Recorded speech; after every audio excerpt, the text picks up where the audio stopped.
Hello, everybody. If we could, and I want to thank everybody for coming down. We'll call to order the Metropolitan Planning Commission meeting of April 25th. Beautiful spring day today, and potentially the last day of the legislature. So it's anyway. Going right to the agenda. The first item is to adopt the agenda. Is there a motion to adopt? There's a motion and a second. Any other discussion? Seeing none, all in favor say aye. Opposed, no. Ayes have it.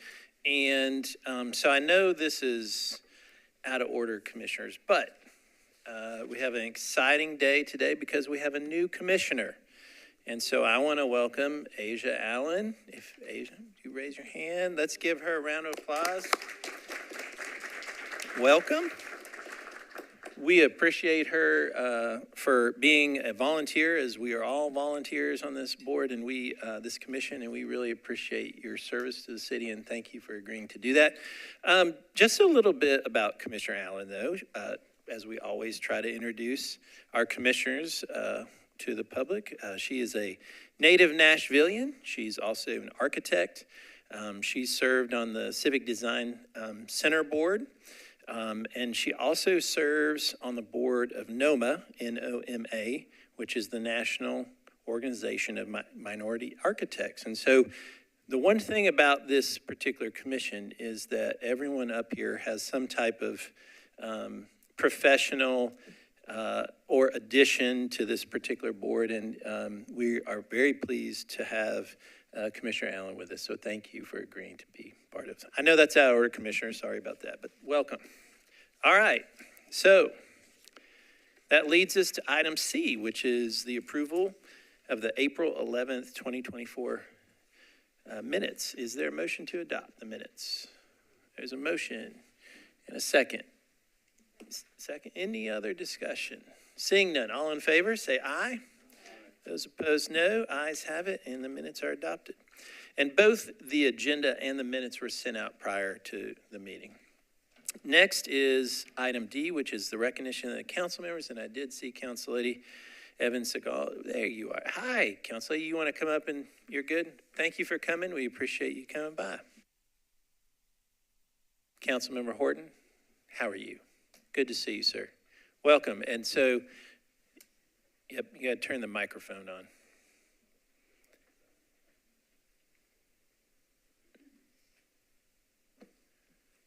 Welcome. Thank you. My name is Ron Horton. I'm the District 20 council member here to speak on item 12 on the agenda, the West Nashville Community Plan Amendment. What this does is amend the land use policy for the property centered at Rock Harbor Marina in our district, changing it from district impact and conservation towards a more urban mixed use environment. The purpose of this is to open the door towards zoning to allow the property to better meet the needs and wants of the community. In the Charlotte-Robertson neighborhood is really the greater West Nashville community. The property is really unique in our district, and that is one of the few opportunities for the public to engage on the water in our district and really in all of Davidson County.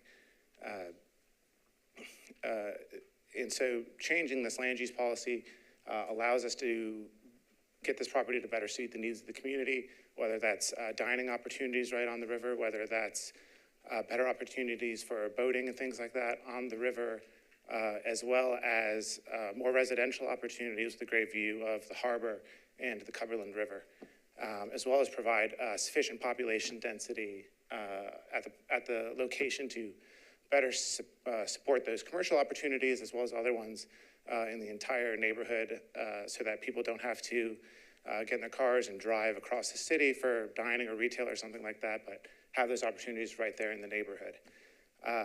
I can really want to thank the owners of the harbor for their extensive public engagement. I think it goes back far beyond my term as a council member. I think at least back to the fall of 2022.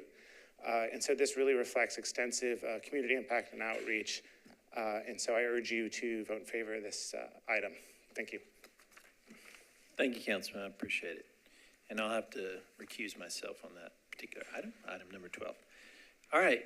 So we are now on to item E, which is items for deferral withdrawal. And I think Amelia's going to take us through that.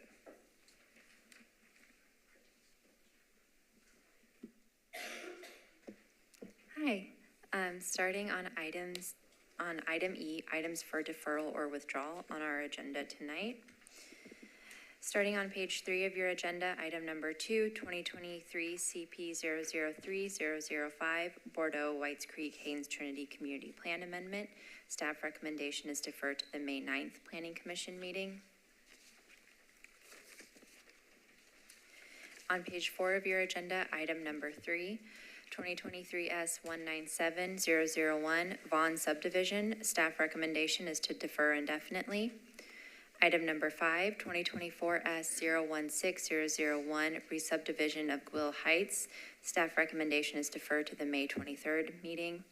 Item number 6, 2024 S025001, Madison Station. Staff recommendation is deferred to the May 23rd meeting. Item number 7, 2024 S031001, Gillick Street. Staff recommendation is deferred to May 23rd. On page 5 of your agenda, item number 8, 2024 S033001, Batson Selma. Staff recommendation is deferred to the May 9th meeting. Item number 9, 2024 S042001, Michael Armistead property. Staff recommendation is deferred to the May 23rd meeting.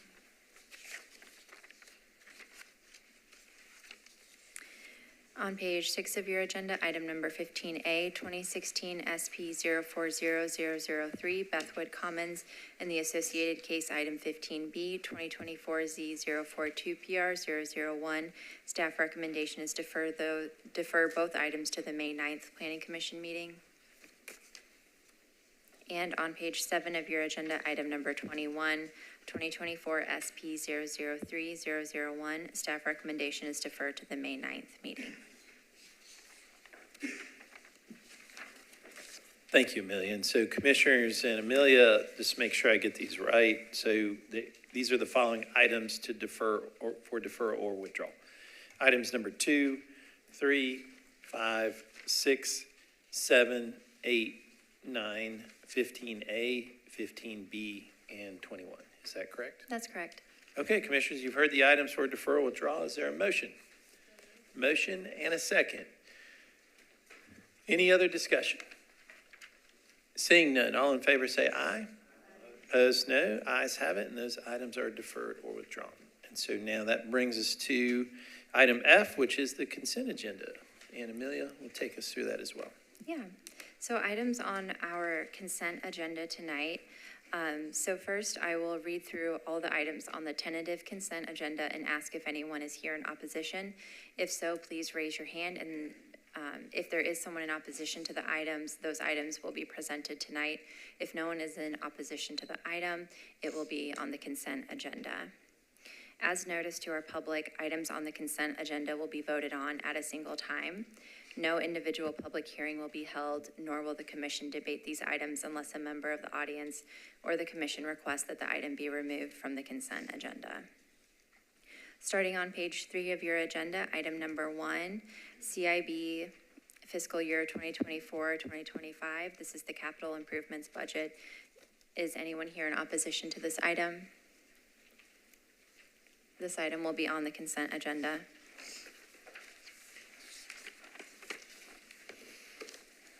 On page 4 of your agenda, item number 5, 2024 S010. What? Oh, sorry. On page 4 of your agenda, item number 4, 2024 S010001, Bella Terra. Is anyone here in opposition to this item? This item will be on the consent agenda. On page 5 of your agenda, item number 10, 14570P001, Bellevue Retail Amendment.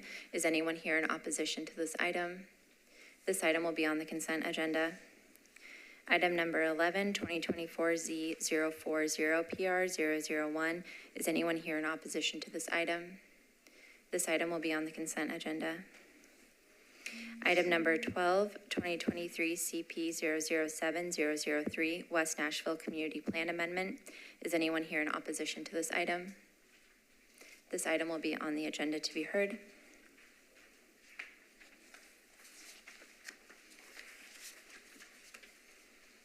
On page 6 of your agenda, item number 13, 2024Z005TX001. Is anyone here in opposition to this item? This item will be on the consent agenda. Item number 14, 2024, that one will be presented. Item number 16, 2024 S046001, 2109 West Summit Avenue. Is anyone here in opposition to this item? This item will be on the consent agenda. On page 7 of your agenda, item number 17, 2024 S052001, re-subdivision Lot 9, Leonard Heights. Is anyone here in opposition to this item? This item will be on the consent agenda. Item number 18, 2024 Z037PR001. Is anyone here in opposition to this item?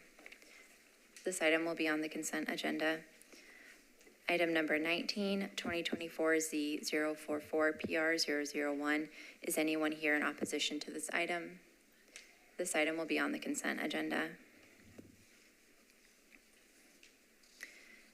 And that concludes our tentative consent agenda. And so now I will run through all of the items to be placed on the consent agenda with the full caption.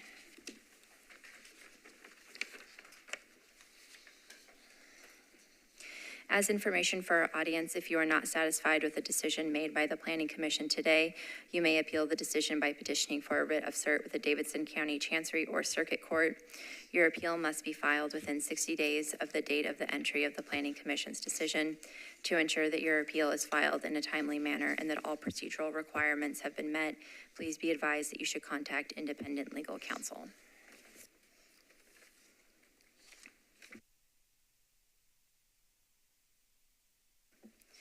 Okay, so our items on the consent agenda tonight, starting on page 3 of your agenda, item number 1, CIB fiscal year 2024-2025.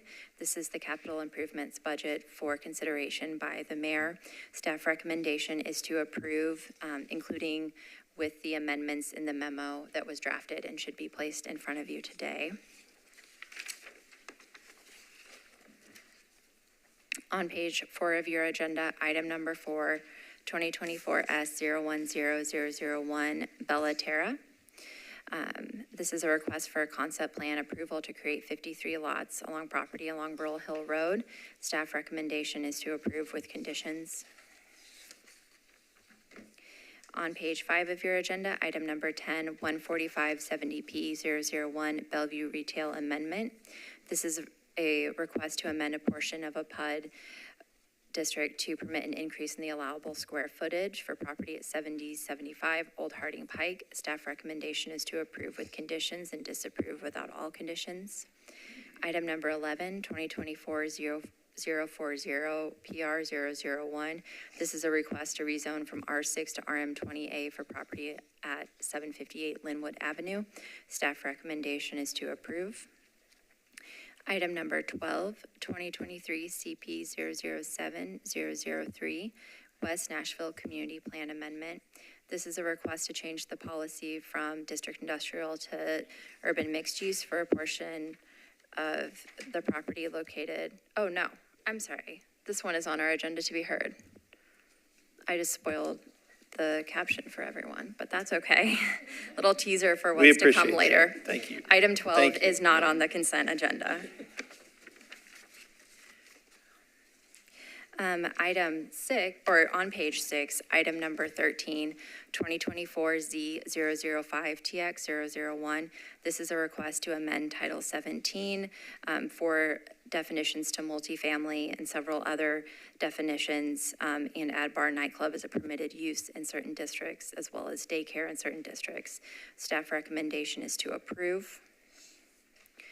Item number 16, 2024 S046001.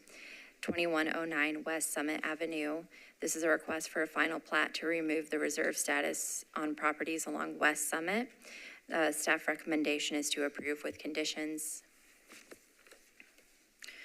On page 7 of your agenda, item number 17, 2024 S052001, re-subdivision Lot 9, Leonard Heights. This is a request for a final plat to remove the reserve status and consolidate to create one lot located along Tibbs Drive. Staff recommendation is to approve with conditions. Item number 18, 2024 Z037PR001, a request to rezone from RS5 to RM20A and S for property at 231 Glenrose Avenue. Staff recommendation is to approve. Item number 19, 2024 Z044PR001, a request to rezone from OR20 to MULA for property at 5100 Linbar Drive. Staff recommendation is to approve. And under item number I for other business, item number 22, the Bragg grant application, a resolution authorizing the application of TDEC Brownfield Redevelopment Area Grant. And I would like to note that Commissioner Henley will be recused from that item. And on page 8, item number 26, accept the director's report.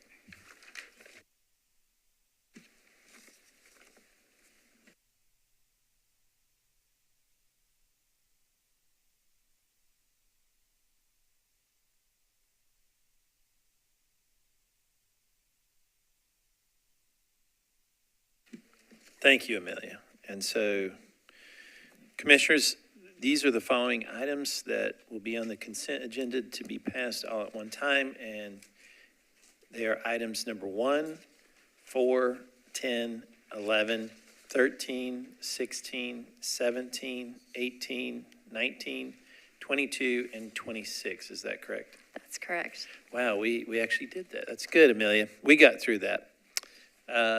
So those are items to pass on consent. Is there a motion?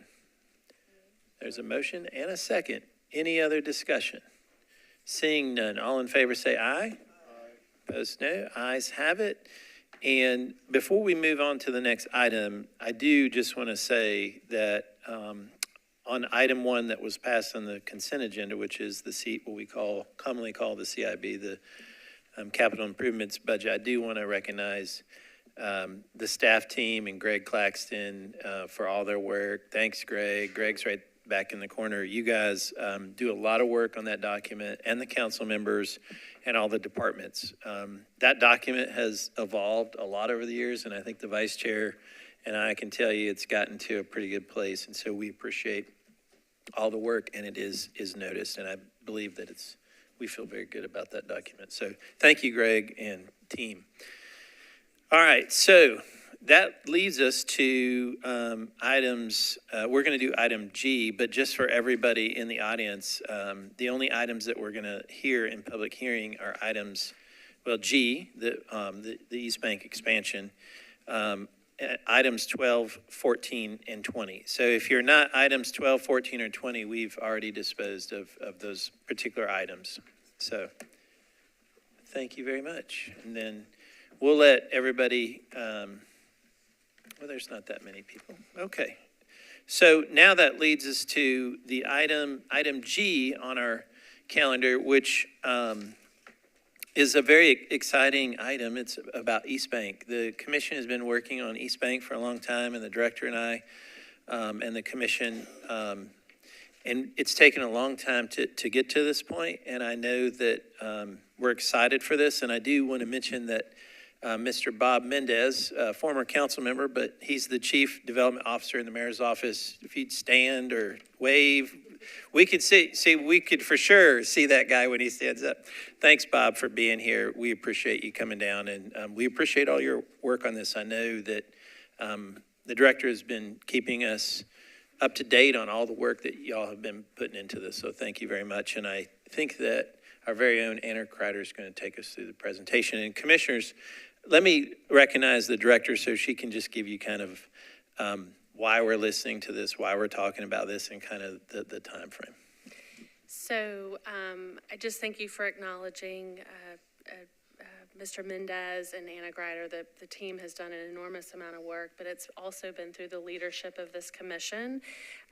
There is not a vote tonight. This is an informational item only, and so it is going to be the presentation of materials. We urge you to ask questions and to help us better articulate the points that we're making or clarify. Now is a good time to have a better understanding of what we're proposing. We will be bringing a zone change later on in the summer where you will be asked to vote and deliberate. We only ask that you not deliberate today, meaning starting to talk together to form opinions, working through items. So this is really meant to be information gathering only.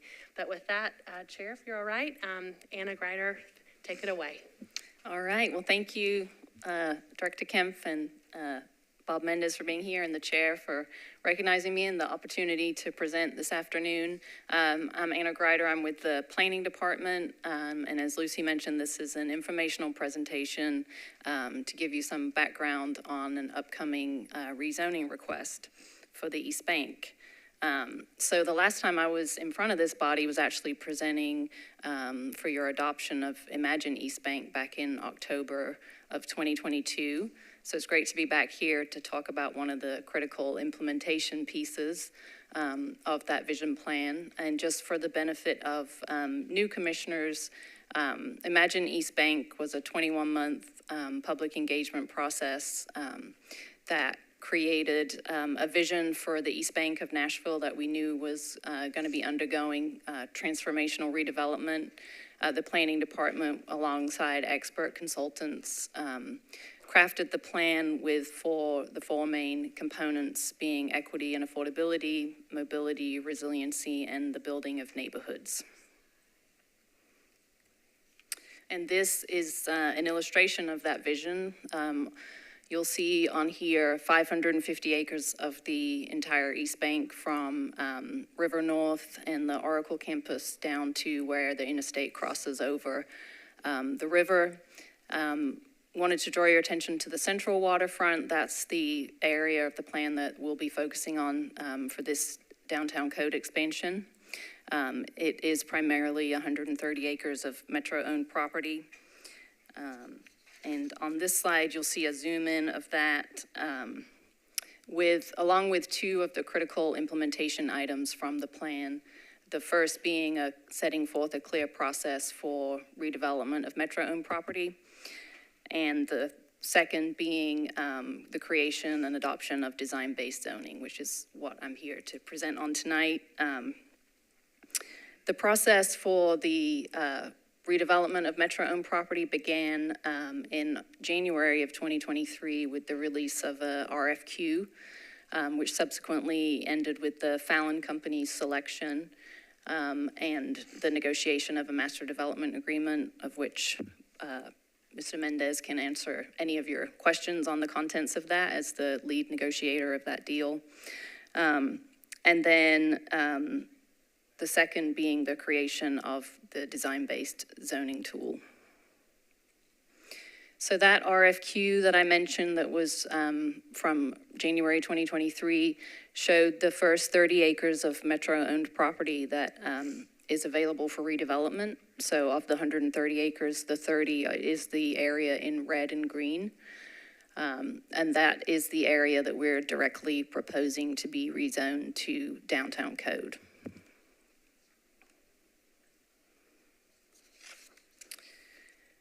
And to give a little more detail or color or flavor to that area, this is the draft master plan and land use requirements that are included in the master development agreement, and also a number of which will be addressed in the downtown code expansion.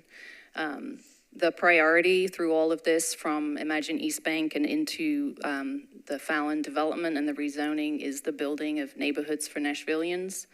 And we believe that the downtown code is the best zoning tool to help ensure that comes to fruition.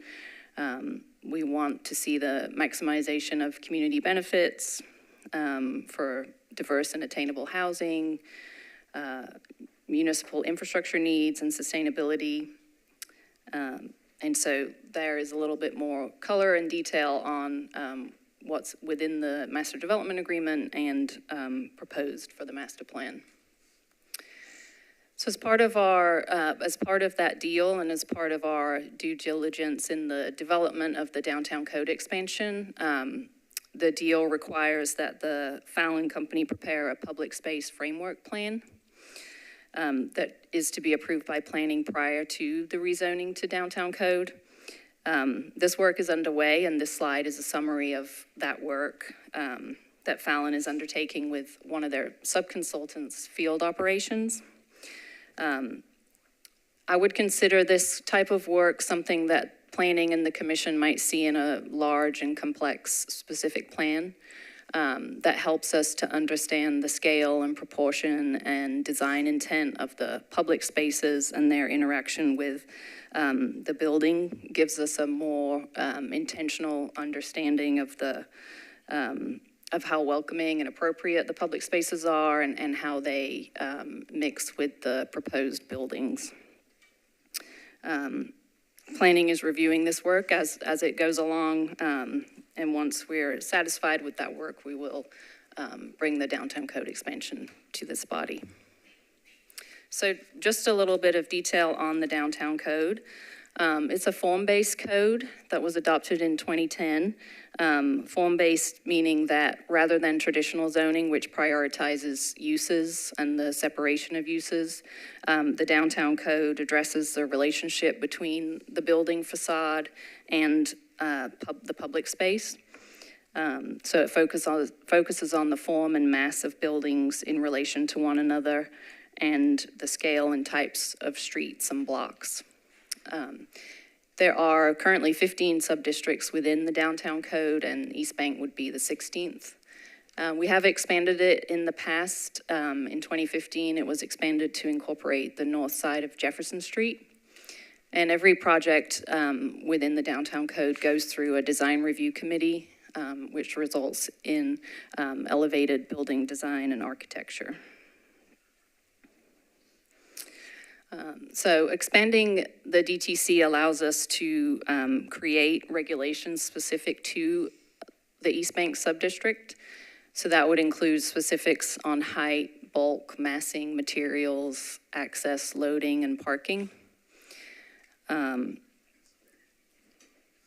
So it allows you to customize the zoning, unlike a traditional zoning where all the bulk standards are the same across every area that it's applied. This allows you to customize it to the area that you're wanting to rezone. We think that will allow us to implement the Imagine East Bank vision for walkable and connected neighborhoods with a mix of uses. So quickly touching on what existing policy and zoning is in place today for the East Bank. It's part of the downtown community plan. It's actually the only portion of the downtown that is not zoned downtown code as yet. It's also within a Tier 1 center from Nashville Next, and those centers are intended to be the focus of coordinated investments and a dense mix of uses, homes, shops, services for the community. With the adoption of Imagine East Bank, it became the land use policy for the East Bank. And in fact, all areas of downtown have supplemental policies. So East Bank now has the guidance of Imagine East Bank alongside the overlying policy, which is civic and downtown neighborhood. So currently zoned mixed use intensive, which is intended for a high intensity mixture of residential, retail, and office uses. So already has an intense zoning, and I'll explain a little bit more about MUI zoning. So on this graphic, hopefully you can see the blue shadows on your screen. That shows what you could do under MUI in terms of building massing. And then on the right of your screen is Fallon's proposed master plan within those building shapes. So obviously people don't build buildings that look like what you see on the screen. But this is trying to show how what is proposed by Fallon and meeting the vision plan would not be possible under the existing zoning. It's considered more of a blunt instrument to what we can customize in the form-based code. And so we want buildings and forms and spaces that can be welcoming and friendly and have excellent relationships between the building facades and the public space, and that's not possible under MUI zoning. Oop, went the wrong way. And then also just to note that we do have existing specific plan on the East Bank. Directly to the north of the central waterfront area is Station East, which was rezoned prior to the beginning of Imagine East Bank. It permits a maximum height of 30 stories and the range of intense mixed uses. With the downtown code, you can get a similar level of development, but with the additional robust design review process through the Downtown Design Review Committee. And as I mentioned, the opportunity to implement Imagine East Bank with a finely crafted East Bank subdistrict available through the downtown code and its review process. The planning department believes this is the appropriate tool.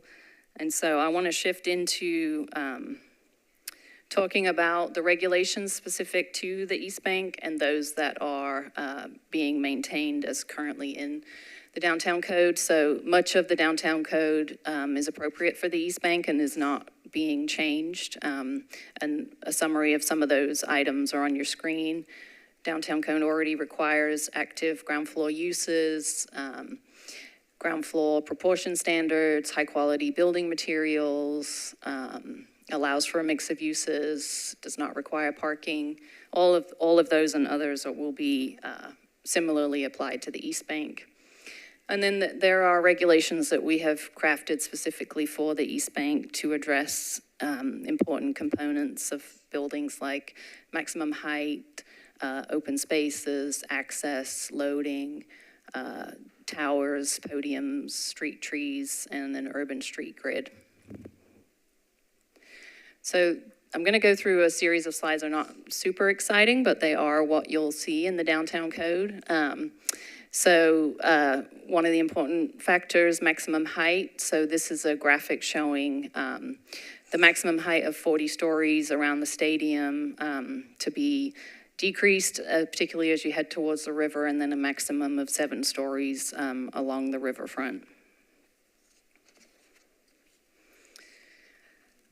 Much of this detail I'm not going to read out, but again, it is the items are related to the base of buildings, the podium, and we're crafting the build to zone, the area in which you have to build a frontage up to the facade width and the building spacing in order to ensure that there is appropriate distance between buildings and appropriate access in between, as well as the feeling that you're not walking along a blank street wall for an extended period of time, but that the area is restricted in order to allow buildings to be broken up and for it to feel welcoming and open as a pedestrian.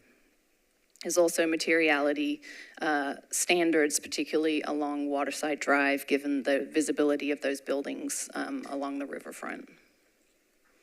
With towers, we're looking to ensure that they're spaced out appropriately and oriented towards the river so that their short sides are facing the river rather than blocking more of the river by having their length perpendicular.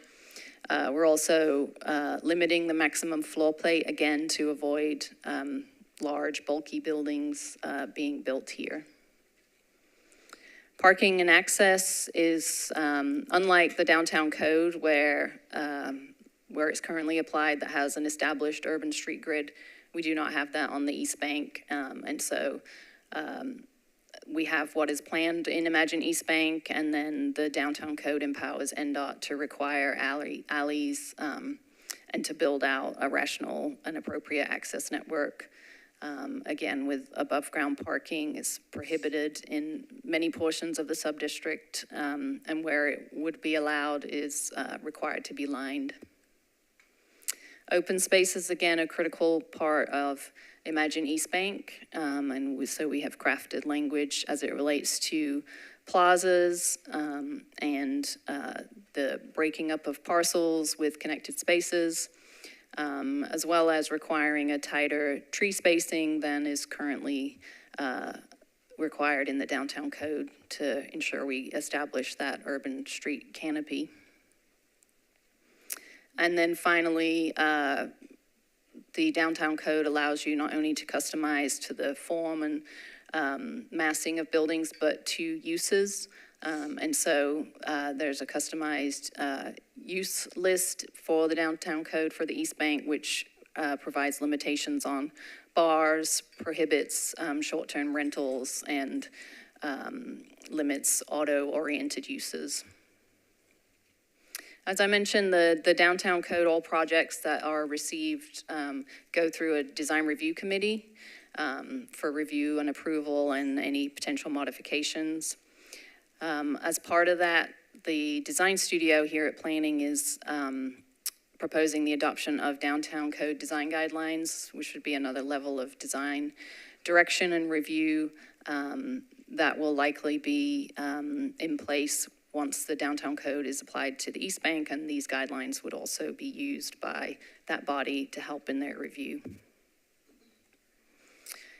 So next steps, we're about to undertake public engagement on the downtown code expansion. So the draft will be posted online for public comment, and we'll be holding at least 2 public meetings, one to be led by the sponsor of the legislation, Councilmember Coupin, whose district this is in, and one to be held with Councilmember Cap and Parker in East Nashville. And then we hope to be back here for a public hearing in June, and then on to Metro Council for a public hearing in August. So finally, the items we will be coming back to you with are actually 2 items. The first is a text amendment to the downtown code to establish the development standards and uses of the new East Bank sub-district, and then to actually rezone the properties to the new East Bank sub-district. Thank you for your time, and happy to take questions. Thank you. And I just want to say, and I think, I can't speak for all the commissioners, but this is a really exciting time for the city. And I'm just excited that we finally have gotten to this point. And a lot of people have been working on this, and, you know, it's been a long time coming. So good job, Anna. I want to say thank you for all your hard work. Thank you. Yeah. And so commissioners, this is a big deal. And so this is the time to get your questions out. And then, of course, if you want to talk to the director or Anna about more detail, or if you have a sense after tonight. But like I said, we can't, like the director said, we can't deliberate here, but we can definitely ask questions on any of it. And so we'll open it up for questions of commissioners. Vice Chair, you want to start us off? I just had a simple one. Did we, have we made any progress with NES about talking about undergrounding the utilities? It looks like such a beautiful streetscape, and to have giant utility poles. Yes, great question, and yes, something that is important for the vision. Yes, we have been working with NES on an underground overlay ordinance. We have a draft. Everyone is very excited about that. It's the details of the implementation that are the hard part. We do have underground utilities, underground NES in the South Gulch.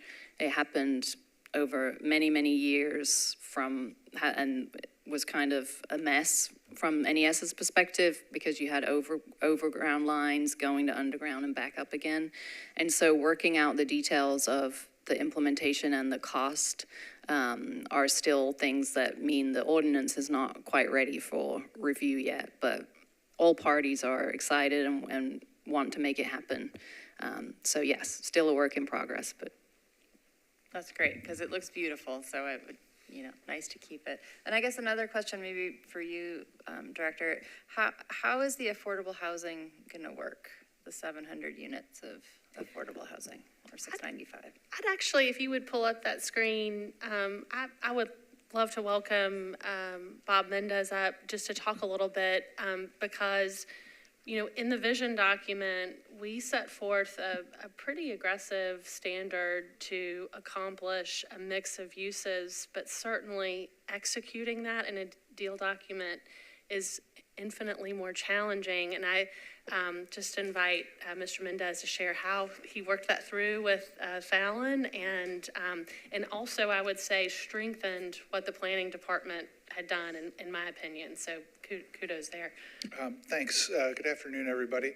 I do want to, before I jump in, the fact that we got a unanimous council approval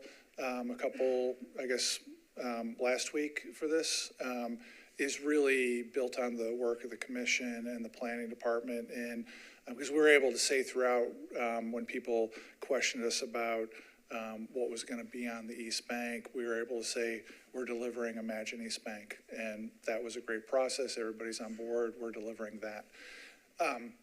On the affordable housing, the details are that there's going to be 2 buildings that are 100% affordable units, and then in all other buildings there will be a minimum of 10% of the units affordable.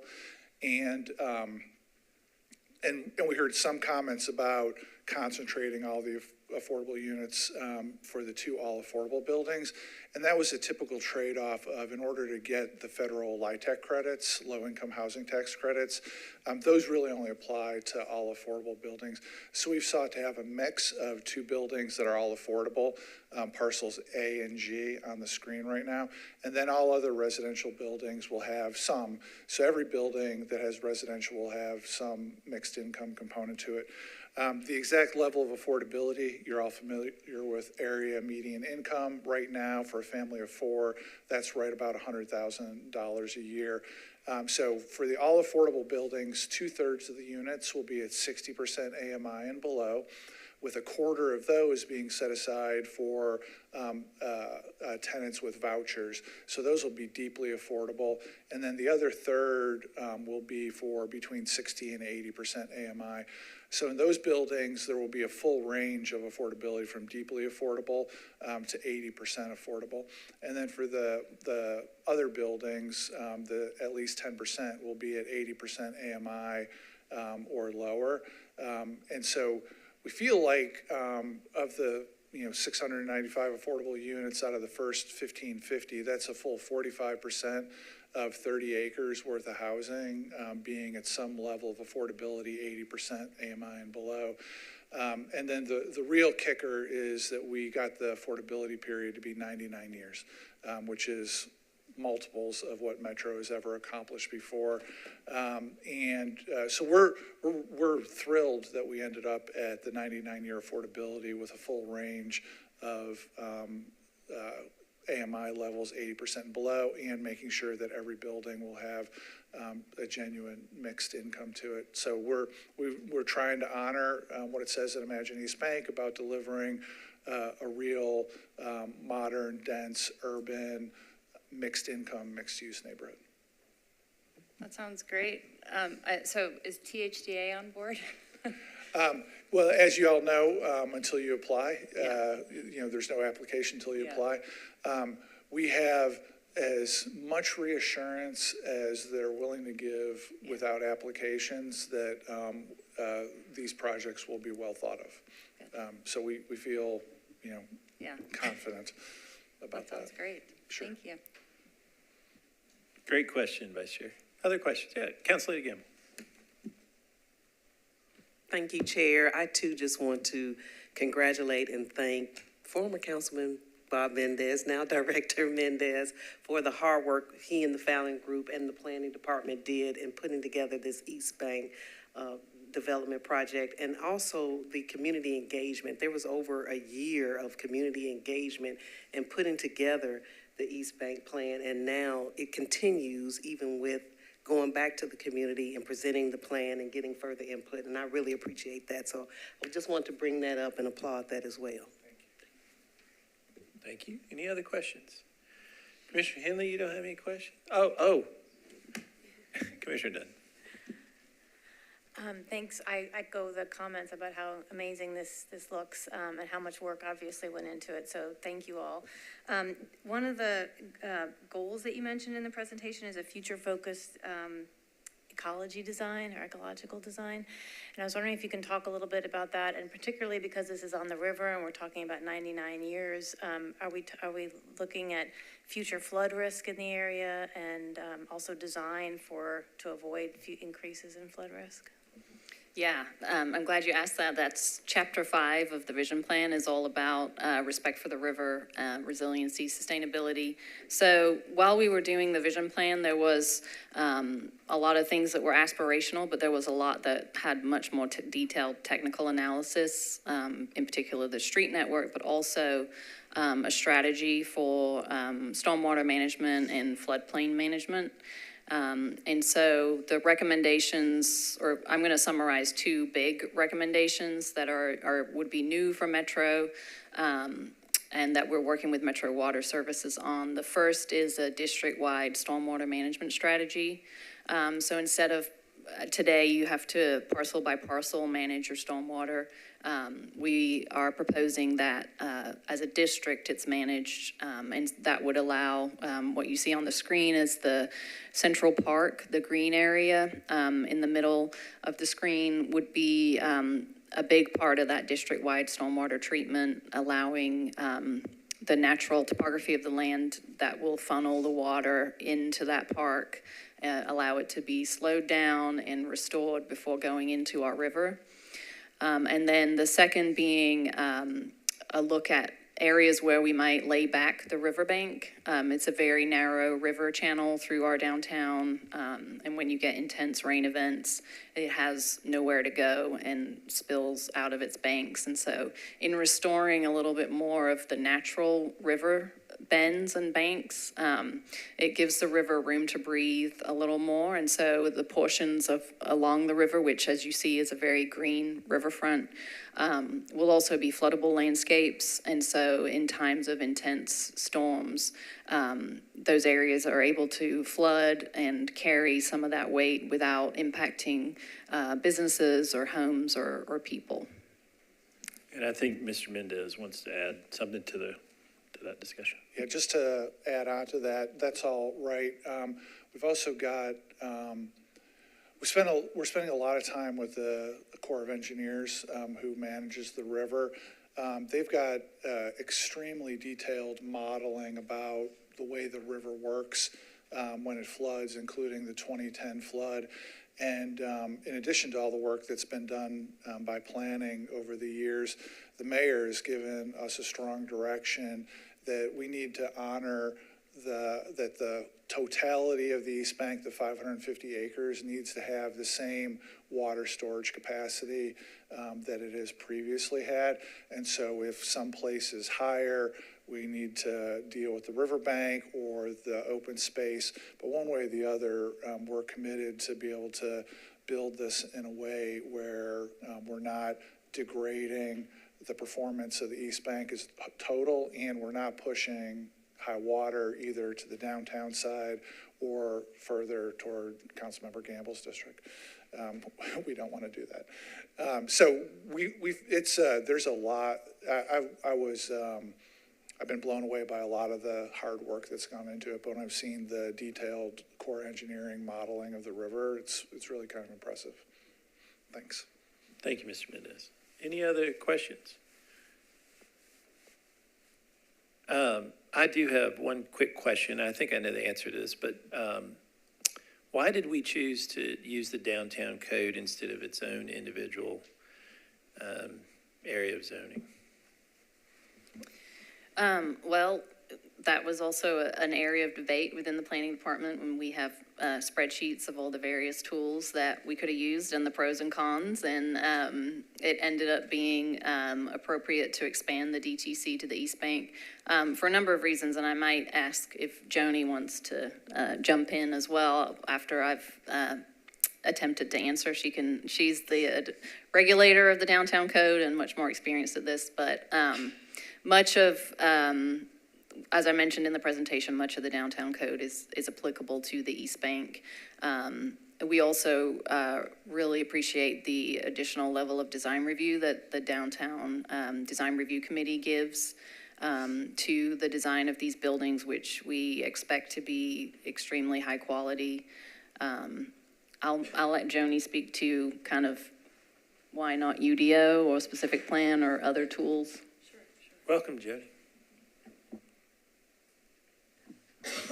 Thank you. I think Anna hit the highlights, certainly. The one thing I would kind of get down in the weeds about are the several points in which planning staff and design review touch a DTC project, and that has evolved since 2010. When the code was originally adopted in 2010, it was, we review it, building permits, and that's it.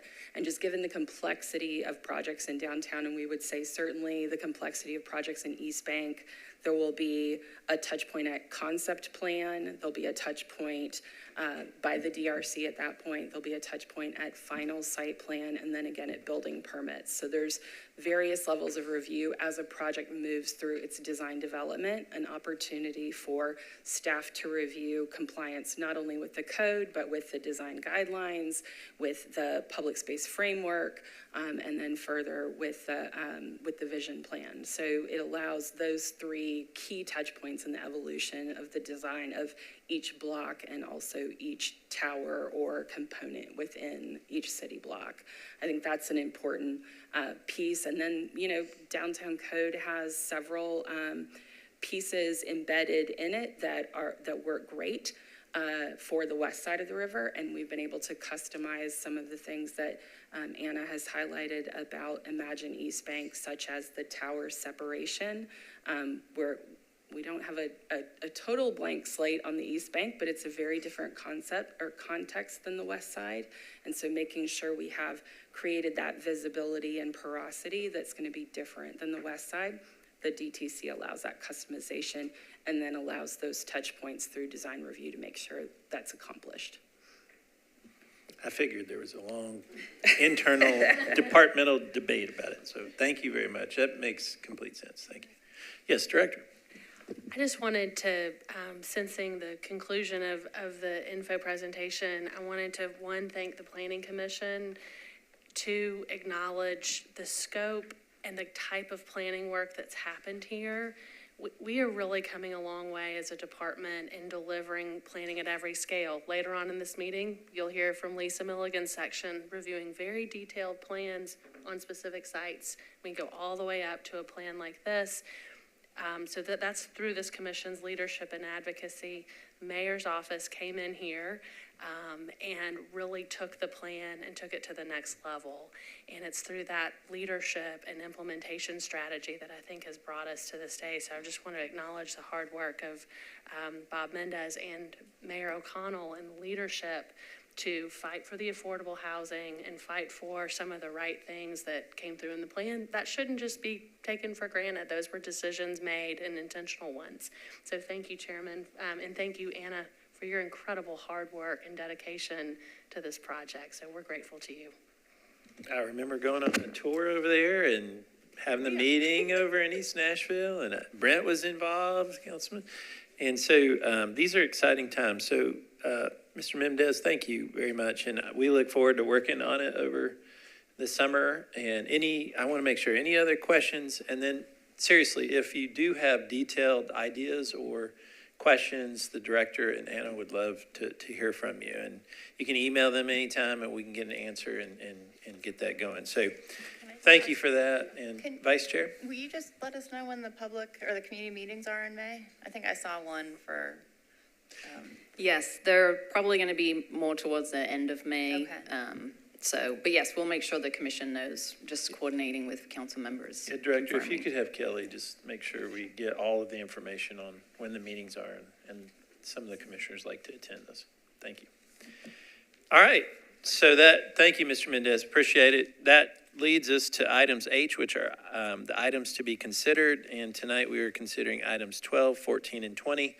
I'm going to hand the gavel over to the Vice Chair on item 12, and then I'll be back.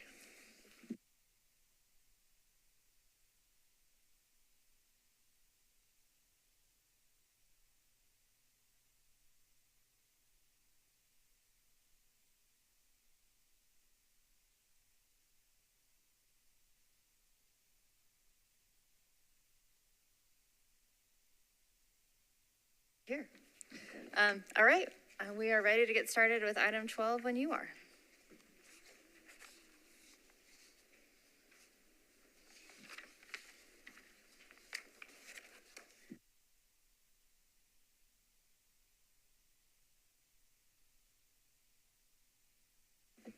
Give me just a minute to find the slide on the presentation is what. There we go.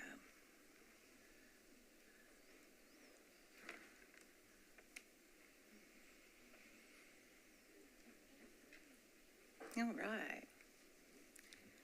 So hi, everyone. I'm Anita McKegg with the Community Plans team. Oh, it has gone to one. There you go. Okay. I know I had 12 up there.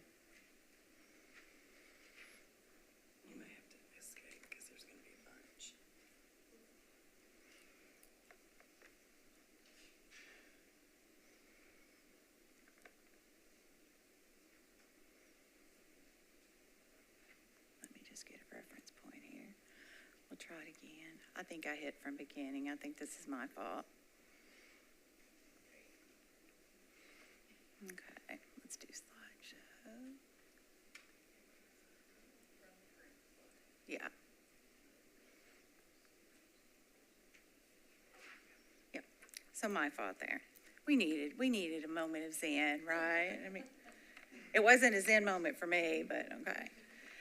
So Anita McKegg with the Community Plans team. It's item 12, the West Nashville Community Plan Amendment. A request, of course, to amend the West Nashville Plan for Rock Harbor Marina. And the staff recommendation is to approve changing the policy for 2 areas. We'll get into the details of that. So to provide some context here, a lot of people know Rock Harbor Marina and Blue Moon Grill, but you can get there, Interstate 40 here or going through North Nashville. Here's TSU, one bend of the Cumberland River going up to Cockrell Bend and yet coming down.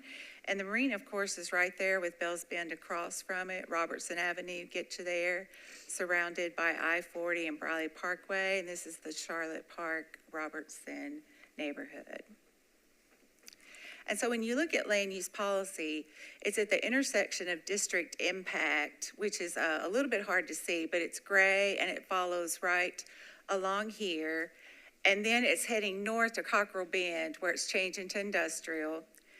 You see this mixed use over here in other parts of West Nashville, and that has changed from district industrial also. But then you also have residential uses. The yellow and the taupe color are residential uses here.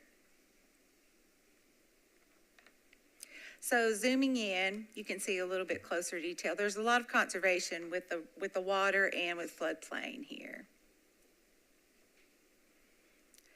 And the zoning is also at the intersection of industrial zoning and R10 and R8 residential with different sizes of small lots and different housing styles.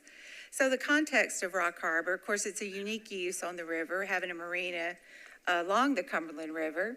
It's been there for quite a while. So the applicant team came to us and wanted a mixed-use development, wanted to increase entitlements and really do some unique things that are in the market today.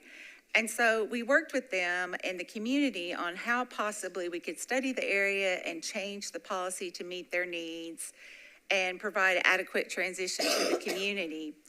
This is unique, though, in the sense that this case is so complex, staff made the decision to bring the plan amendment forward on its own and separate from the zone change.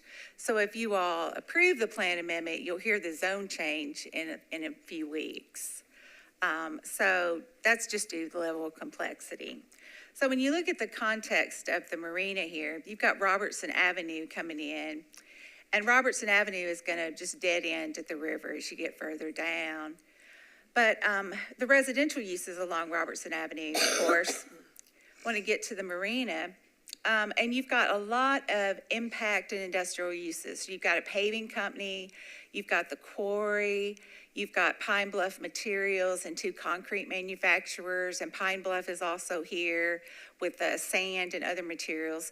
So we talked to all these business owners, and they very much want to remain due to their convenient location and servicing concrete for, downtown and other areas. So they have no intent of leaving anytime soon. And so, they have some concerns about what it means for more mixed use right in the heart of their industrial, right next to their industrial. So a few years ago, so many industrial trucks were driving Robertson Avenue, the whole length of it, going to Brawley Parkway.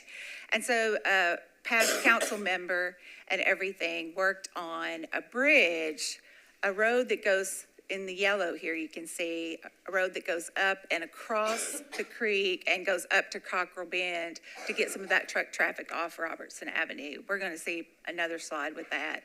So here it is with the whole length. So it goes up here and provides access to Cockrell Bend Boulevard to get some of the truck traffic off. Now, there's still some trucks that are using Robertson Avenue, but not as much as it used to be. However, that creates an issue for the marina redevelopment because the industrial road is coming in right there at the marina. So the marina development in red here, the marina property in red, that access road's coming in just right there on the same corner. So when you look at the floodplain in blue here, and we're looking to change the policy. Today, the policy is district impact and conservation. Conservation policy is calling attention to sensitive natural features. So we don't change conservation policy. It stays in place. And so that really leaves 2 small areas then for development to happen and to study to change to urban mixed use neighborhood, which is just that, a mix of uses all the way from residential, office, commercial, retail, even light industrial and maker uses. So as the council member mentioned, there's been great participation along the way of the marina redevelopment and them explaining at neighborhood and community meetings. We had a community meeting back in December with about 50 folks that attended and overwhelmingly support for the project, for the redevelopment and the project of it. Like I said, some of the industrial property owners do have concerns about what it means for them. So when you look at these 2 areas, when you put mixed use down on the southern piece here, it's across from residential. It's got residential beside it, not as much of an issue for mixed use and residential uses. So the applicant team talked with us about a mix of uses on this piece, on the northern piece, but also residential. So, the other uses, commercial, office, retail, didn't give us as much pause as residential. So residential uses then gave us a lot of concern when you look at what's around there, 3-size industrial, heavy industrial, and impact uses. So if you're standing right here on this corner, and we're going to go to a picture of what it looks like, you turn and look towards the river, and this is what you see, right? You turn and look across the street, and this is what you're seeing with the access road. But you can see, a lot of piles of gravel and dust and everything here. So that led us then to say, hey, we really need another layer of policy. We need what's called a supplemental policy on this area, on this northern piece, that talks about, mitigating those conflicts for future residential uses with the adjacent industrial operations. So it would be substantial buffering, exceeding a D buffer, which is at least 50 feet. So, a buffer of landscaping materials, it could be a wall, it could be a parking garage. So, the orientation is not to Robertson for any of the buildings. The orientation is towards Basswood and to the lake, to marina property itself. And then the question of you need to solve the site's access issues to avoid industrial truck traffic there. So now the supplemental policy is setting up what the rezoning to follow needs to do then. In other words, you've got to meet the intent of the urban mixed-use neighborhood policy, but you've also got to meet the intent of the supplemental policy. And so that leads us to the staff recommendation of approval, mixed-use neighborhood with the supplemental policy, and mixed-use neighborhood. Thank you very much. We'll go ahead and open up the public hearing. Is the applicant team here?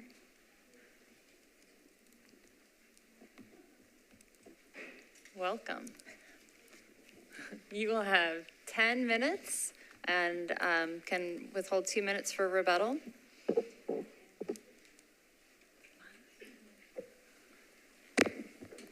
Hello. Good afternoon. I'm John Cooper with the law firm Holland & Knight, 511 Union Street in Nashville. We would like to reserve 2 minutes for rebuttal, please. I'm here on behalf of Prescott Group, who is the owner and operator of Rock Harbor Marina. As you have heard both Anita and the councilman say, this is a one-of-a-kind community asset. You don't find something like this anywhere else within Davidson County. You've also heard that the existing industrial policy does not support the kinds of amenities that the neighborhood is looking for. This will bring much-needed amenities, including restaurants, retail, housing, to an area that is really craving that. And as proof of that, I was with Metro for over 20 years. I reviewed hundreds and hundreds of developments, and I have never seen the level of community engagement that Prescott Group has gone through with any other private development. They sent out a survey. They got 500 responses to a written survey. They've had many, many meetings, as Wes O'Quinn will tell you about. So this policy change, it just makes sense. I mean, we understand the industrial, and we believe that with the supplemental policy that it strikes a balance of having this kind of mixed-use development coexist with the industrial, and we hope you'll support.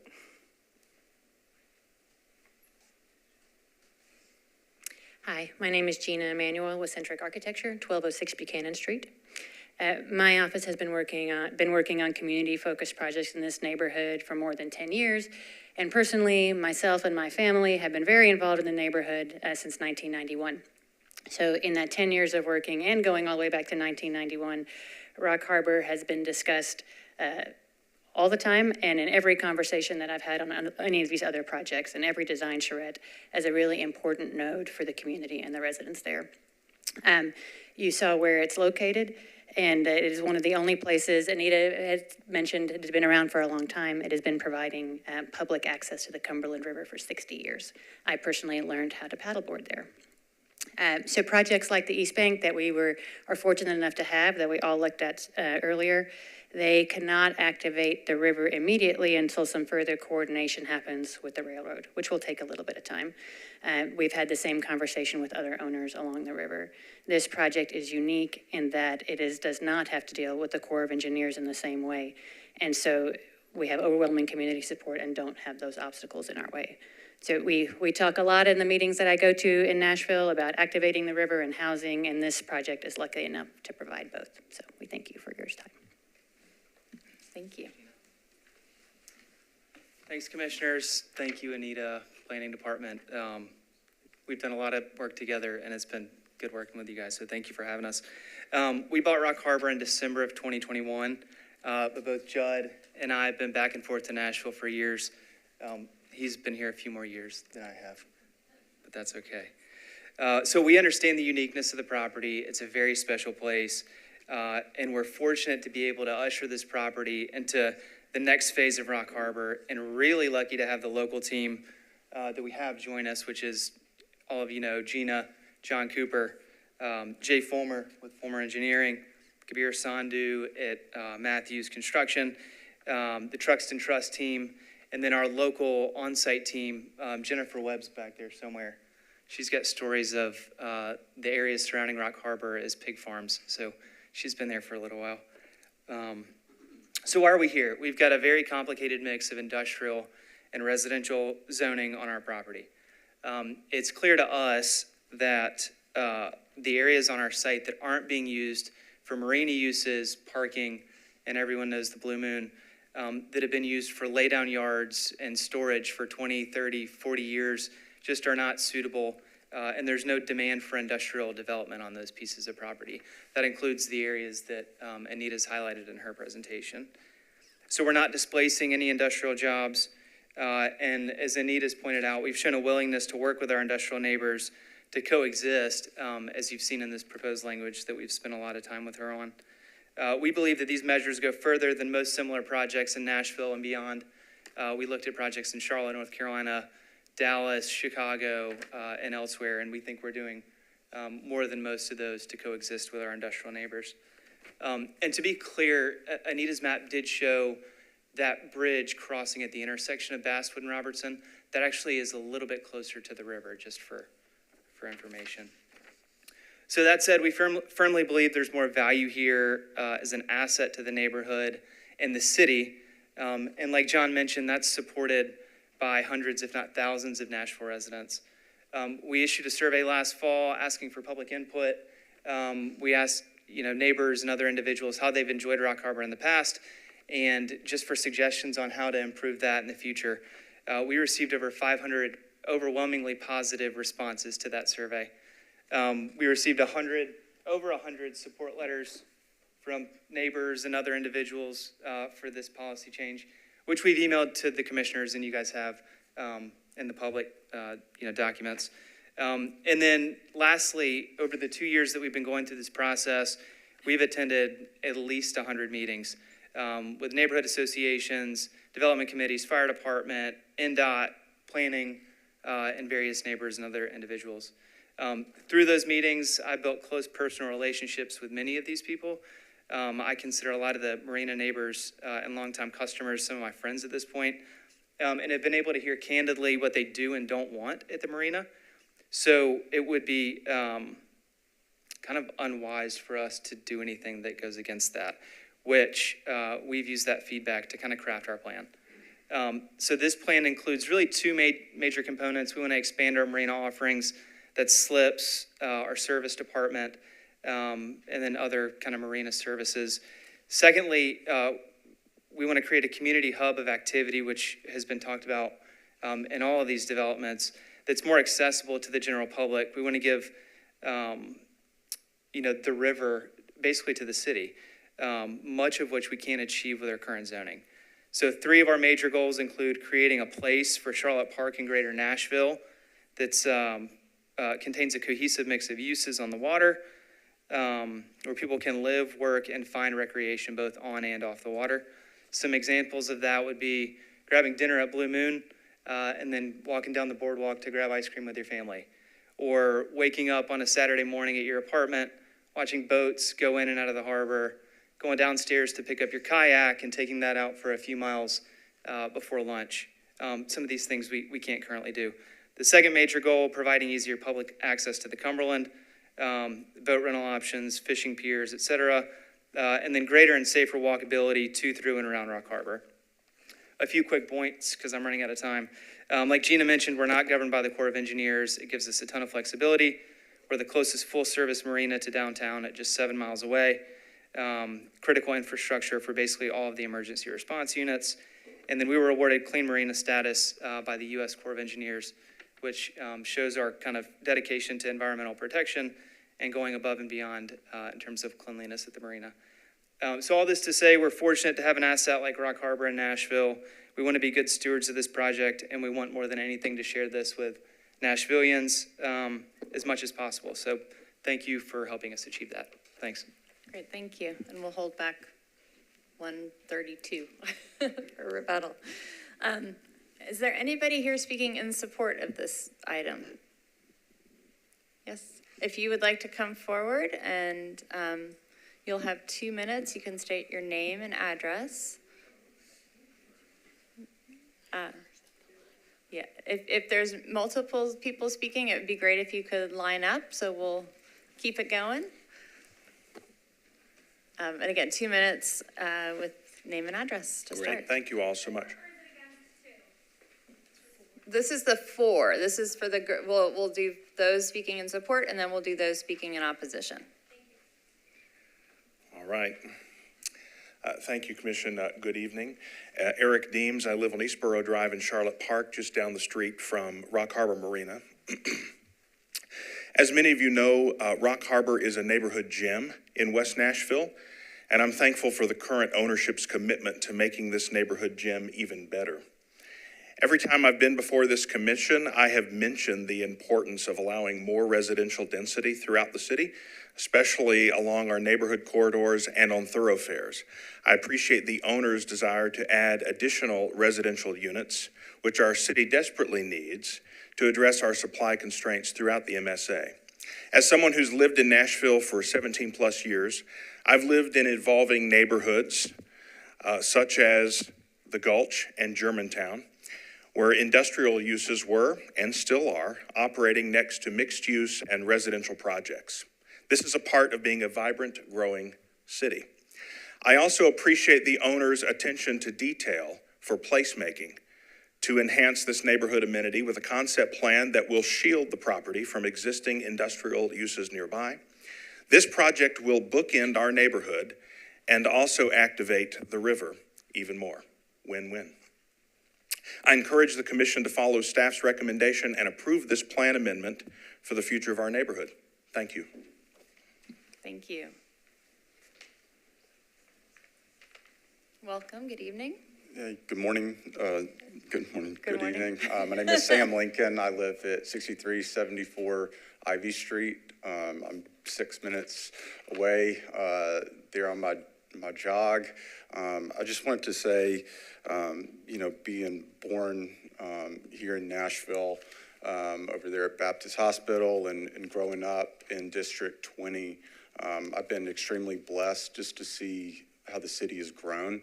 I think this is a step in the right direction. So I come here today speaking in gratitude,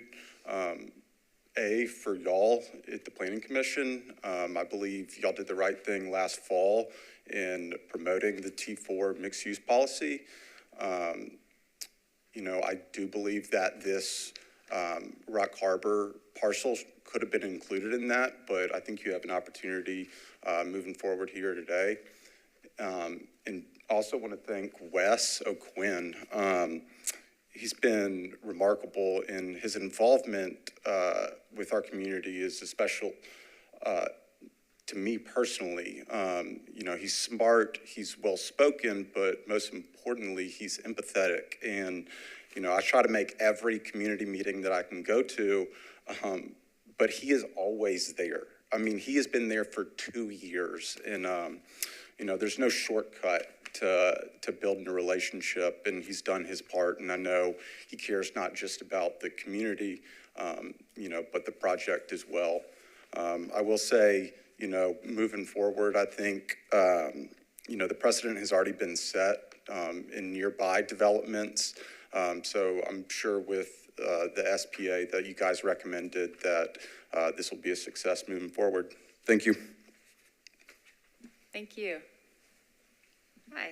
Hi, I'm Amelia Sherfy. I live at 621 River Rouge Drive. I also own 2 homes in Charlotte Park, so I'm an investor there as well. I am a Nashville native, grew up in Green Hills, and only within the last 5 years discovered the neighborhood of Charlotte Park and what an absolute pearl it is of Nashville. We adore living there. I personally am absolutely blessed to live on the river on one of the homes and experience the absolute beauty of the sunsets every evening from my back porch. And I want more than anything for my other friends and people I'm, hang out with to experience that, but they can't all come to my house. We need a community space. I do throw a lot of parties, but there's not enough room for us all. So I am a part of a group. There are 138 moms, and we all have 1 to 4 toddlers under the age of 5. We've all recently moved to the neighborhood within the last on average 3 years, and we want things to do in West Nashville. There's nothing to do. There's nowhere to walk to. Our parks are underfunded.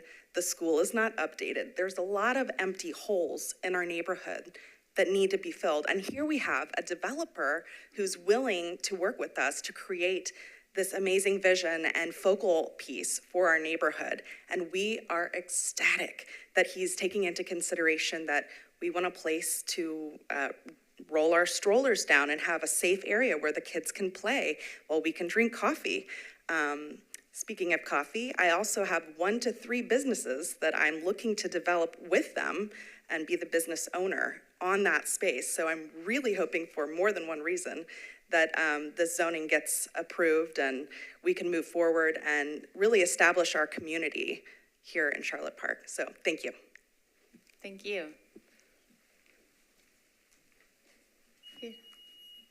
Oh, 2 minutes. Name and address. good evening, Planning Commission. My name is Scott McKinney. I live at 519B Basswood Avenue. I think I'm the closest neighbor to the marina that's here right now. My backyard backs up to the marina. I've been a Nashville resident for 8, going on 9 years. I've grown to love this city and truly desire to see Nashville grow into what I think could be its full potential. 3 years ago, my wife and I purchased our first home in Charlotte Park, in which our property actually touches the marina. When we moved in, I dreamed of our backyard, which is the Cumberland River, essentially, one day resembling cities like Austin, DC, Montreal, Chicago, Greenville, Chattanooga, the list goes on. All of those cities each have riverfronts that are clean and activated so well with housing, shopping, greenways, trees, educational facilities, and recreational outlets. Rather than being trashed by industrial uses, barges, and sewage issues, I dream of a riverscape that is full with paddleboarders, fishing boats, cyclists, and runners, restaurants, and housing.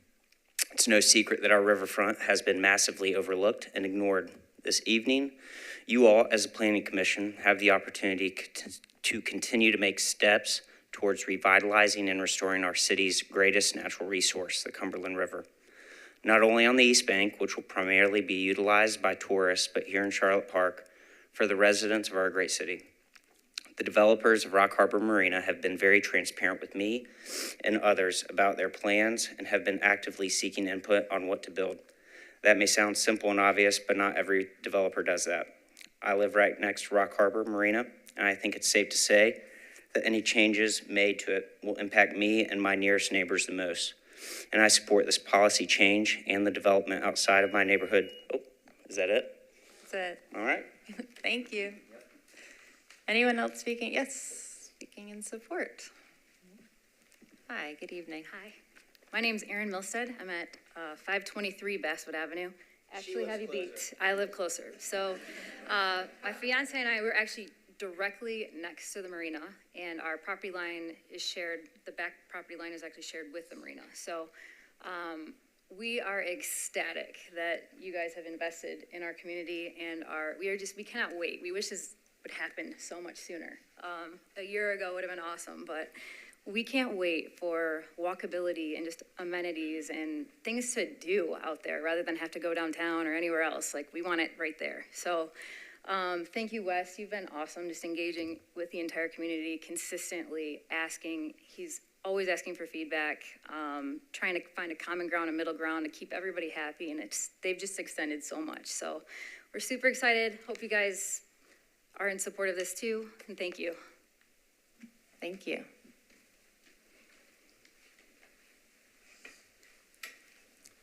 Hi there. My name's Tyler Brewer. I live at 521 Basswood. I'm between them.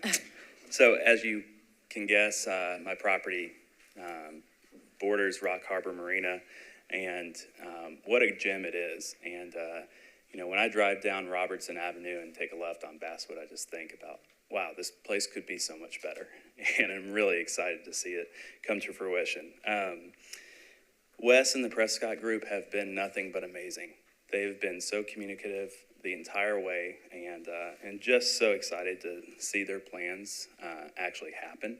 And so as a father of a growing family, but took my daughter down there today and like looked at the boats, and she just loved it. And to know that it's going to be safer and more developed, I just can't wait to see what happens to this marina. So fully in support of it. Thank you. Thank you.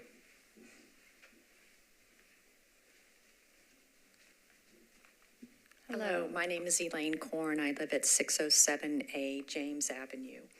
I am in support of the plan amendment change for the marina property. The staff report references the negatives of traffic, noise, and dust. My comments are in defense of the marina's plan and for the benefit of the entire neighborhood. Traffic. Per the SE granted by the BZA to allow mining on the Rogers property adjacent to the Robertson site, all product from the adjacent site must use a non-residential road, and thus no quarry trucks should be on Robertson Avenue, but should use Cockrell Bend. Noise. In my written comments submitted to the commission, I provided a portion of Rogers' submission to the BZA whereby Rogers lists benefits, including a reduction in noise. Nowhere does their BZA submission reference industrial activities on Robertson property that would result in an increase in noise, let alone intense noise, as stated in the staff report. Dust. The correct terminology is fugitive dust from PM 2.5 and PM 10, PM meaning particulate matter, which is a regulated pollutant under the Clean Air Act. The Robertson industrial entities are required to have air permits which mandate them to mitigate the particulate matter generated on their sites and to ensure the particulate matter does not leave their sites. Consistent complaints about fugitive dust occur because the air permit requirements are not being met, namely the requirement to use best management practices, BMPs, to manage fugitive dust emissions. My written comments included to the commission are the EPA document outlining these BMPs. While enforcement of these air permits and requirements to use BMPs are beyond the purview of this commission, there is a metro agency that does have purview. These industrials are not meeting their federal obligations under the Clean Air Act. If they did, there would not be a fugitive dust issue. A trip to the Vulcan Quarries material on River Road, 4 miles away from Robertson, would show these BMPs in use. Thank you. Thank you. Anyone else speaking in support? Yeah. Hi. Is it on?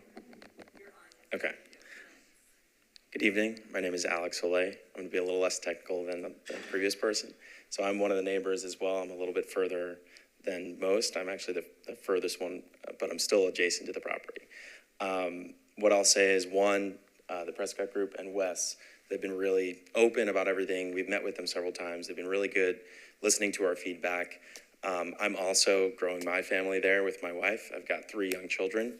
And for anybody who has children, putting them in a car and taking them somewhere is a hassle. I've got a 4-year-old, a 3-year-old, and a 1-year-old. So for us to be able to put them in a stroller and to be able to walk somewhere, I think every Saturday or Sunday in the morning, I'll take my kids down to the marina and we'll look at the boats and we'll look for the turtles. And it's just an experience that I love to be able to walk with my kids somewhere like that. So for us to have someone who's willing to invest in that place and make it better, potentially get ice cream like he described, is awesome. And I'm excited. I'm fully in support for it. And that's all I wanted to say. So thank you. Thank you. Anyone else here speaking in support? Okay, then we'll turn to anyone speaking in opposition.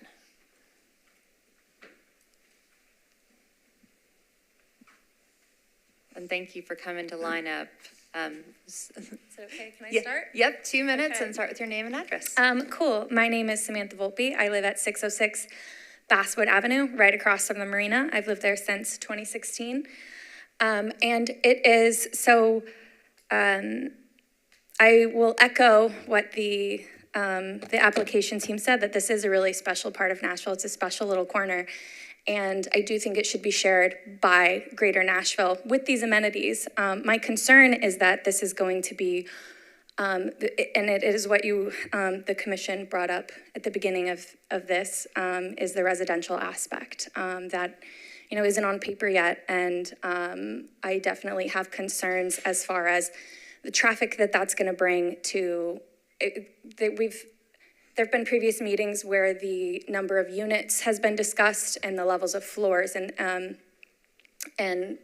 I feel that we have a lot of detail on that, but not necessarily what is coming as far as what these amenities are. I think even in the example, I just heard about like an ice cream shop, but in the plans that have been drawn out earlier in this process, there's, there's gonna be pickleball and a brewery and an outdoor music venue. There's so many things that it's hard to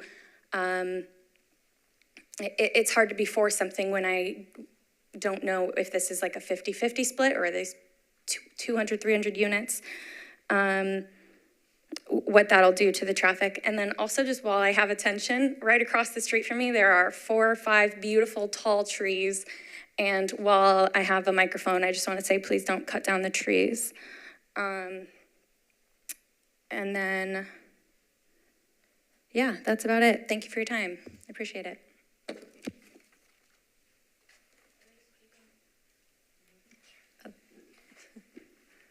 Hi, I'm Nicole. I'm a renter in the neighborhood living at 606 Basswood Avenue with Sam. She is my landlord.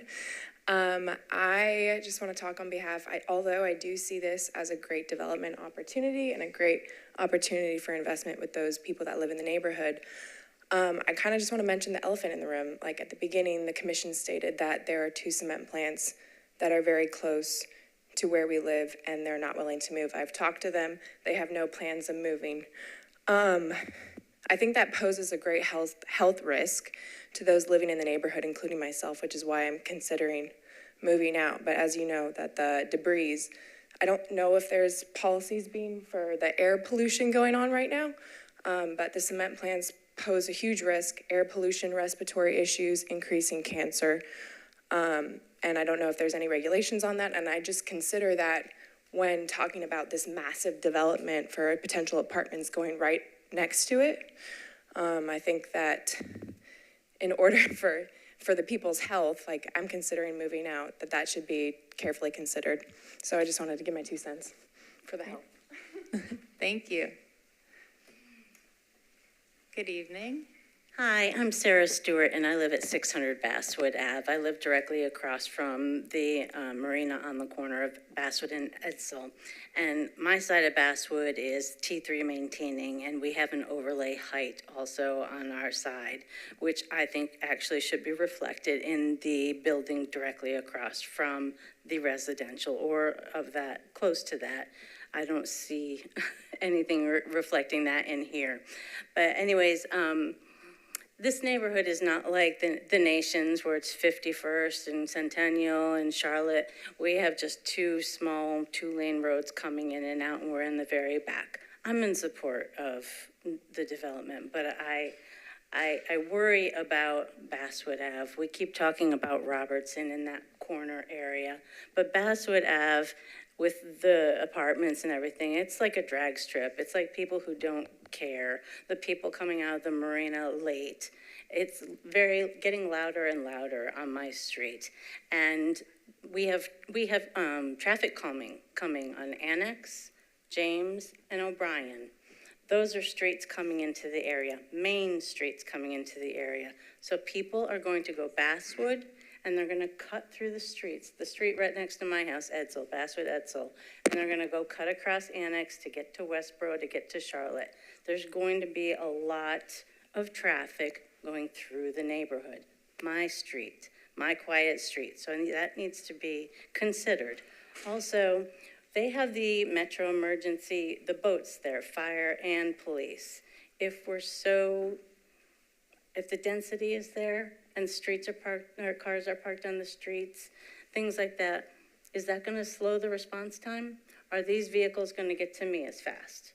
I don't know how much that's looked into, but I really don't think there have been adequate traffic studies on Basswood. So, thank you. Okay, thank you. Anyone else speaking in opposition? If not, then,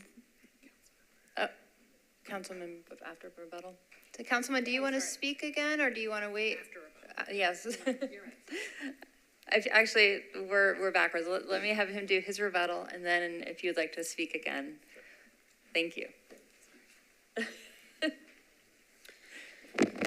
Thank you, Commissioners. I'm Jay Fulmer, Fulmer Lucas Engineering, 2002 Richard Jones Road. You've heard overwhelming support, and what's great is this has been another opportunity for us to hear the concerns of the neighbors. We've got time before, as we progress through our rezoning package, to work through the details of traffic calming. We've been working with bike lanes. We've been working with NDOT on access, how to incorporate sidewalks where there's a steep cliff, working on measures that'll promote traffic calming and pedestrian circulation up and down Basswood. It'll just draw more attention to that. So we really appreciate the comments in opposition. We hope you really hear the overwhelming support. And I'm hoping this is an easy decision. And obviously we greatly respect the recommendation of approval from staff. So thank you all very much. And let us know if you have any more questions. We will do that. Thank you. Okay, with that, I will close the public hearing, and the councilman, now it's your turn.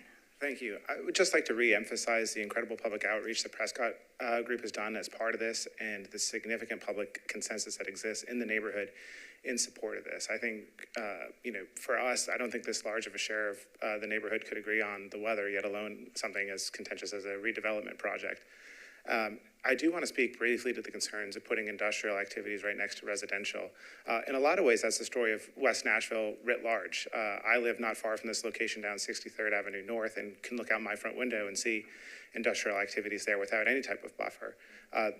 While this is obviously not the zoning itself, the supplemental policy area that this, as part of this, does envision significant buffers between what would be residential areas and industrial activities, whether that's likely going to be landscaping, trees, and a parking garage. So it provides a degree of protection that's not provided to almost any other part of West Nashville. And I think myself, as well as the planning staff, have gotten comfortable that this is more than enough and far beyond what's provided to most of the neighborhood. So I urge you to consider those and vote in favor of this proposal. Thank you. Thank you very much.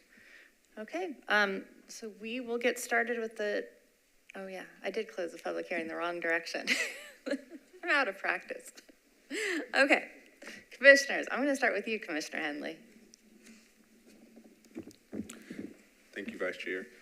As I was reviewing the staff report, a couple of things that jumped out to me, but I think part of the presentation helped. But we touched on the policy there. Is there, and it speaks specifically to I think residential uses, but I've heard a lot from the public about the other uses, right? The things that they're excited about.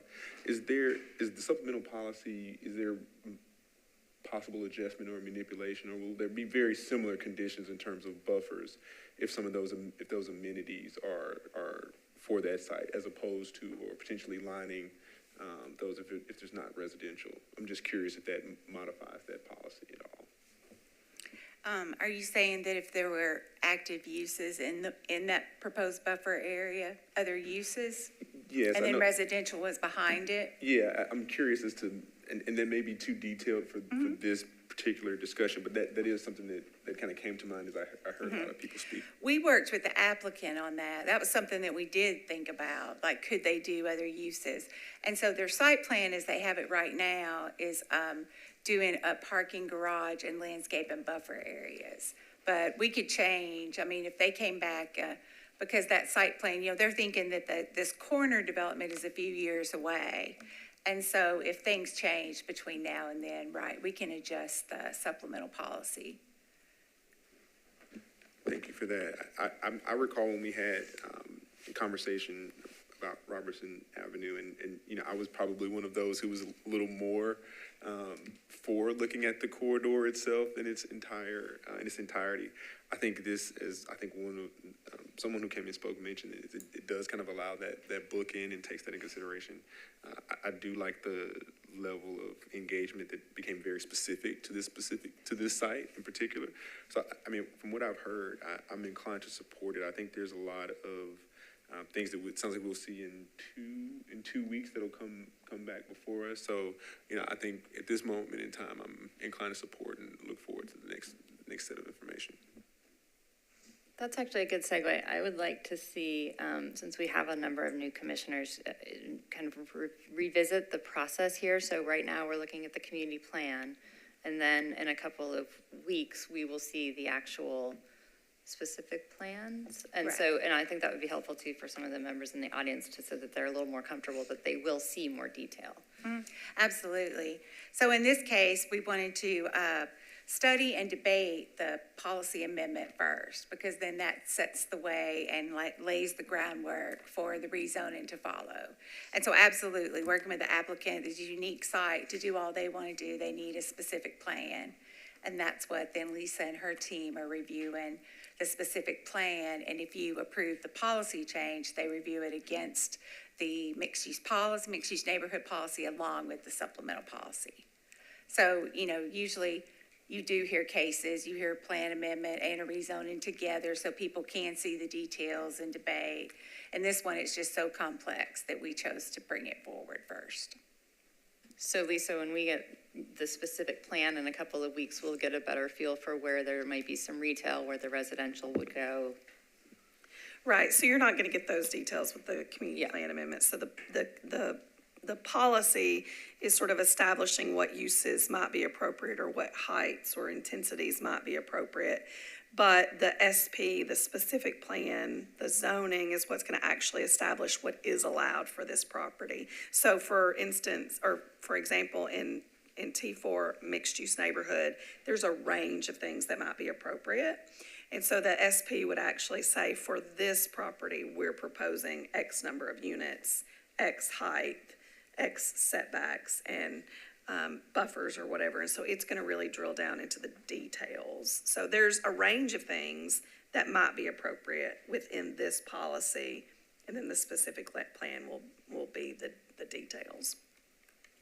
So for those in the audience that were asking some specific questions about what would actually be in this project, stay tuned.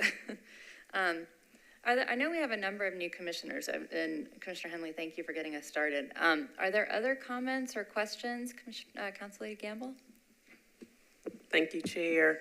A question about the traffic. There were some concerns about traffic, and I want to, clarify, because we're just looking at the policy amendment, there's no traffic study or anything involved with that. However, when you come back in a few weeks with the SP, has there been a traffic study conducted, or will there be a traffic study conducted as a part of that SP requirement? Typically, there is one required. I would need to look at yes, there has been one done. Yes. Okay, great. There are triggers for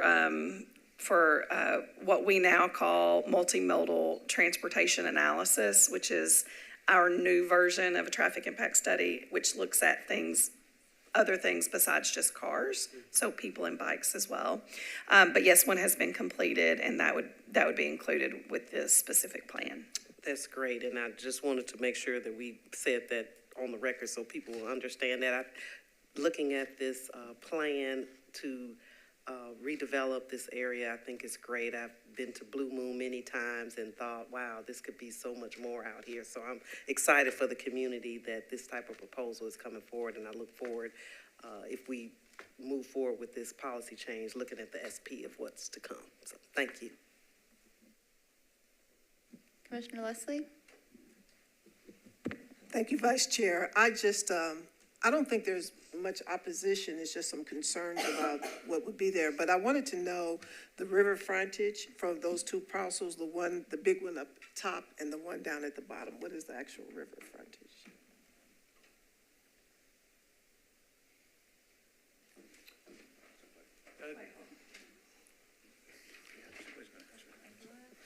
Sorry, for clarification, are you so the property in question is outlined in red. Are you talking about internal to the property, the purple areas, or are you talking about properties other than this parcel?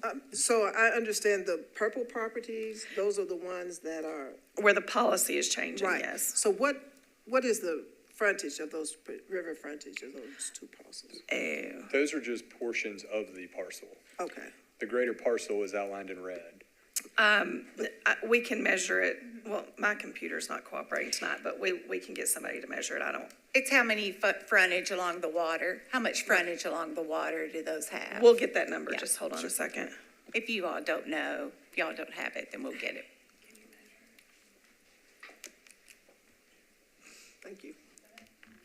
Any other questions, comments? Yes.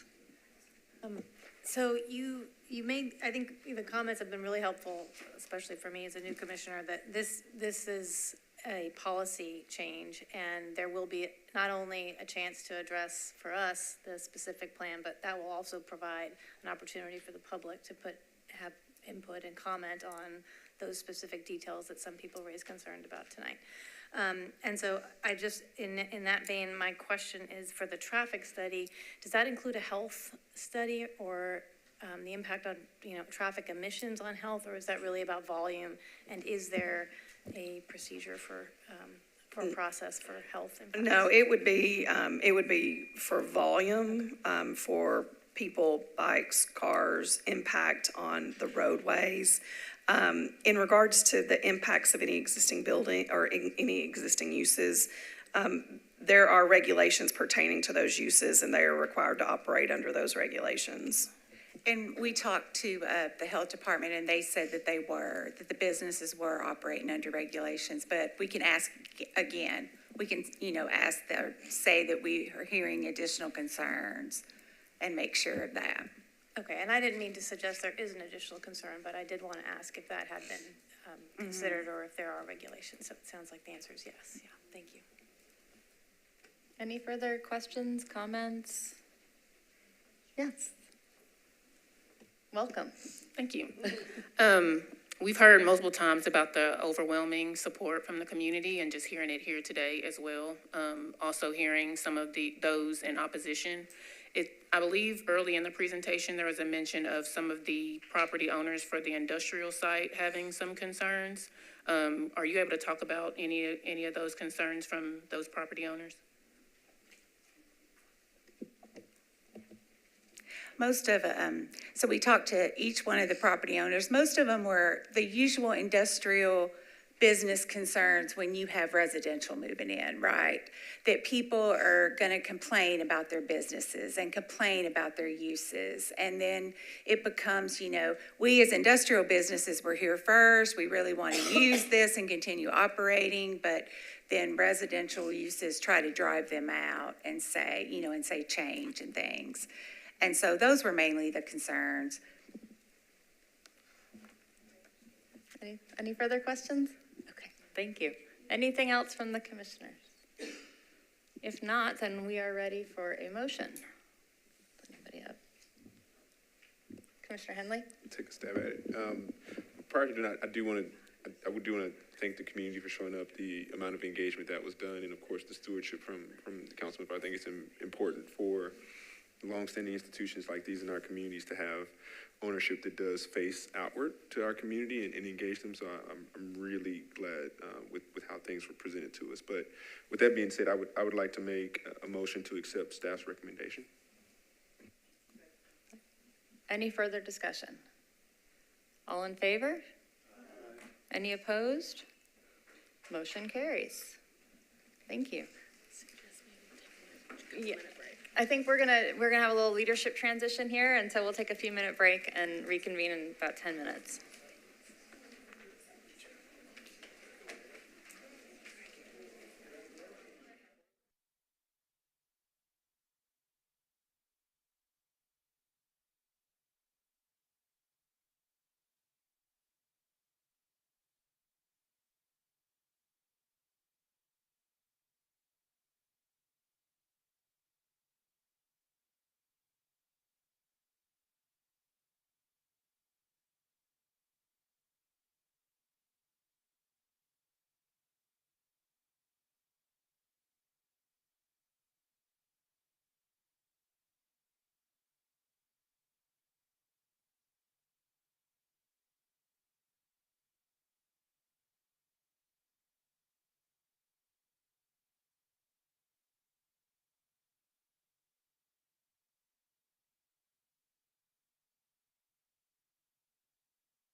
All right, everybody.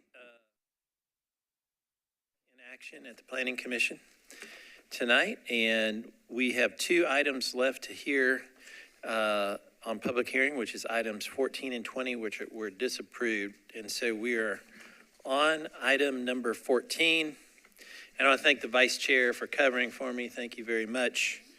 Really appreciate it. And so we are on item number 14, and Lisa's going to take us through that.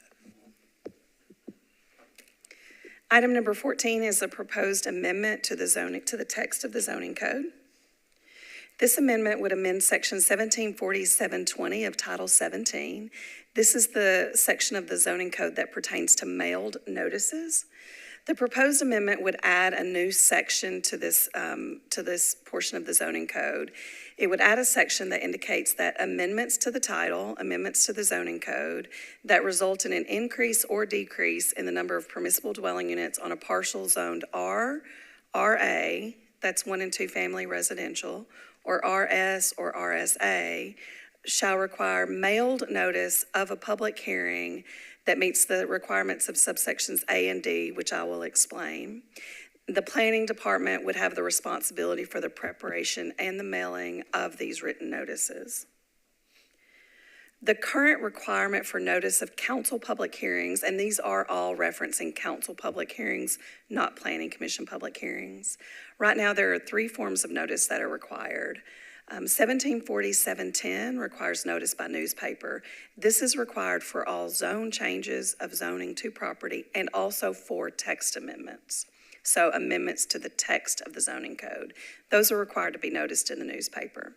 Notice by mail is required for zone change applications for property to change zoning. And notice by sign is required for zone change applications. This amendment would add an additional notice by mail for certain text amendments, for certain amendments to the text of the zoning code. Because the proposed amendment refers to sections A and D, I wanted to explain what sections A and D do. 174720A requires mailing to the owner of the subject property and all other property owners within 1,000 feet of the subject property. It also requires notice to any condo associations that are registered with the Metropolitan clerk. This section, because it typically refers to zoning of property, the change of zoning of property, the subject property is the property that's proposed to be rezoned. And so we know by that subject property and then 1,000 feet from the subject property, that's clearly defined. Section 174720D, if the mailing address, it indicates that if the mailing address of the subject property, and again, that would be the property that's part of a zone change application, differs from the property address, that the notice has to be sent to both the mailing address and the property address. It also indicates that if the subject property, the property that's being rezoned by application, is designated as multifamily or mobile home park, a sign must also be posted. For purposes of this amendment, because there is not a clarification on that, staff must assume that subject property means property zoned R, RA, and RS and RSA, and all properties within 1,000 feet, because it is not otherwise defined. So staff has several issues and concerns with the proposed amendment. The first being that the interpretation of whether a text amendment results in an increase in the number of permissible dwelling units on a property would be challenging. There are many different types of text amendments that don't specifically deal with the number of units permitted per lot or parcel, but that may have an impact on the number of units that may result through development. So, for instance, there are certain sections of the zoning code that allow for reductions in lot sizes, such as conservation development. That doesn't necessarily have to increase or decrease the number of units per se, but it may impact the developable area of a property. And so it would be left to staff to determine whether or not that is resulting in an increase or decrease. So although it's not specifically talking about density units, it could impact developable area and therefore how many units could be placed on a property. There are many other examples of things like that, such as reduction of parking. If parking is reduced, it may result in additional developable area. And so would that be considered a increase in the number of units permitted, or either up or down? So it would be left to planning staff to determine which text amendments do or do not require notice, and that could be challenging. A second issue would be the Section D requirements. As written and interpreted by staff, the amendment would require not only mailed notices, but also signed notices on certain properties, multifamily or mobile home parks that are either zoned R, RA, or RS or RSA, and within 1,000 feet of those properties. The signs that are utilized for zone changes cost approximately $35 each and require a planning staff member to actually post those. The number of signs needed for a single amendment has not been determined, as the process of simply determining how many signs would be required would need extensive staff time in and of itself. Mailings also would be required to be sent twice for properties where mailing addresses and physical addresses differ. And again, we have not determined the number of duplicate mailing addresses or duplicate mailings that may be needed, because the determination process itself requires extensive staff time. Additionally, these are not determinations that can be made once and then be done, because ownership is constantly changing, as are land uses. And so the determinations that would need to be done for signage and for duplicate mailings would have to be done with each text amendment that is applied. The third issue is the cost.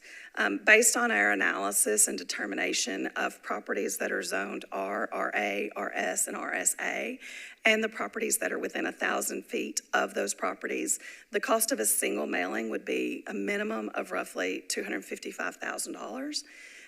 That is based only on the preparation and mailing for notices to those properties in 1,000 feet. It does not include the cost of any signs that might be required by Section D, and it does not include the cost of any duplicate mailings as required by Section D. And finally, and probably most importantly from staff's perspective, zoning and the adoption of a zoning code is a tool to implement the countywide vision for growth and development of the entire county. So you are often making decisions based on balancing land uses across the entirety of the county. Adjustment to the codes are often needed to meet the needs of the community as a whole. At times, also, an entire new zoning code and new zoning map must be adopted, which has been done several times in Metro's history. State law actually specifically speaks to adoption of a new zoning code and a new map, and it requires notification in a newspaper of general circulation. And additionally, requiring notices to only certain owners of one or two family properties, implies that those owners deserve a greater level of input on amendments to the zoning code, as opposed to other owners of other land uses. All of that said, we do recognize that there are issues with the current process for countywide text amendments, and we welcome the opportunity to work with council and the council office to improve those outcomes.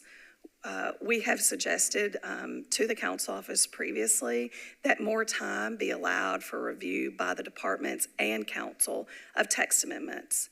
In some instances with text amendments, unless planning itself is the applicant on text amendments, we are unaware of a proposed text amendment until the amendment is ready to be filed. We then, planning staff and other departments must then react quickly, generally 30 days, based on council processes and adopted rules. It's also not unusual for amendments to be filed prior to any public conversations. For the text amendments that planning is typically, if planning has led a process, we will typically ensure that there have been stakeholder groups and community conversations in advance of any filings. For the ones that we're unaware of or that we become aware of once they are filed, that is not often the case. We agree that there should be a much more structured approach to the way that we review countywide text amendments, but we disagree that this is the appropriate path. And therefore, staff recommends disapproval of the proposed text amendment. Thank you, Lisa. Appreciate the explanation. We'll go ahead and open this item for public hearing. And Council Lady Hancock, you're the applicant, so you're welcome to come up and give us your thoughts. Appreciate you coming down. Thank you. You have to, we'll get it for you here. Hold on one second. There we go. I need to press person. Welcome. Thank you. So as you guys know, I don't come here very often and missed 2 soccer practices today, but I have a team on that's helping out. I really appreciate the time you guys are spending here. Thank you very much. I know how hard it is to do long meetings. I've experienced some of those myself. So this legislation came about because we've had an outpouring, not only last year during last term, but also this year, during this term, obviously, of hundreds and hundreds and hundreds, this time and last time separately, of people kind of passionately panicked about legislation that had been proposed. And I really heard them and listened to them, these folks from across the county, not just in District 9 where I serve, but their want to have transparency in government. And the comment that I heard from one person from, I don't know where in town she was, I'll have to look it up, was she feels like she's always waiting for the other shoe to drop. And whenever that comment was stated to anyone else, online or through these emails, everyone would say, that's exactly how I feel. And I don't want people to feel like that. I want people to feel like that we are being transparent about what we're doing and that we do want them to be notified. And in this day and age, not everyone gets the newspaper anymore. And some people have a subscription to the newspaper on the app, but a lot of people don't. And I think that just the ability to notify them is something that we should do. It may be a cost. Our legal team thinks that it's about $60,000 to do a countywide mailing, and maybe it's a little bit more. We wrote this legislation specifically to not require any signs, from my perspective, because of the plastic and the environment, but also the cost and staff time for distributing them would be a huge thing. And we did present this legislation to planning staff in early February, and in late February, we heard back that planning staff would not be in approval of this, but we didn't hear any suggestions for changes. And through this report, I see some changes that maybe we could make in kind of tightening up the when, the how. For example, one piece of legislation we had earlier this year was to change the, and you guys are going to know the terms much better than me, something about porches and setback for porches. And so we wanted to phrase it so that that wouldn't trigger this mailing. And we could also, right now council members get 3 zoning changes a year term. Not sure. And we could make some sort of tightening effort on the number of times we would trigger something that's countywide. Traditionally, we haven't done it, so we haven't come across this as often. But because we did this last year, but last term, and now already this year, the public is really feeling like this is something that they want. You guys have received 51 emails, all of which were in support of this legislation. One of them was put into the opposition folder, maybe because they were concerned about the cost. But again, I think the cost may not be what was listed in the staff review. At least according to our legal team, they think it's a lot lower. And we can, work together to try to figure out how to tighten that up a bit. But I appreciate you considering this and considering the public's wishes. Thank you. Thank you, Council Lady. Excuse me. Anyone? Well, and Council Lady, we'll make sure that you go last, of course, and then we'll deliberate and see what we want to do. Anyone wishing to speak in support?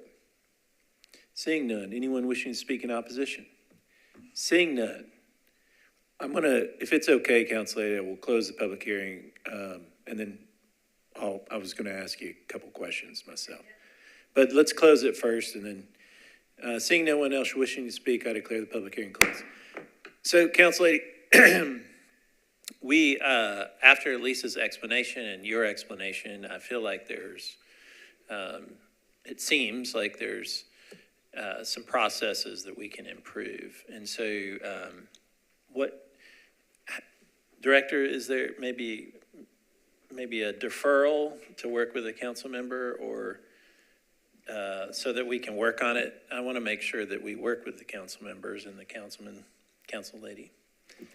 I would love to offer a neat response here.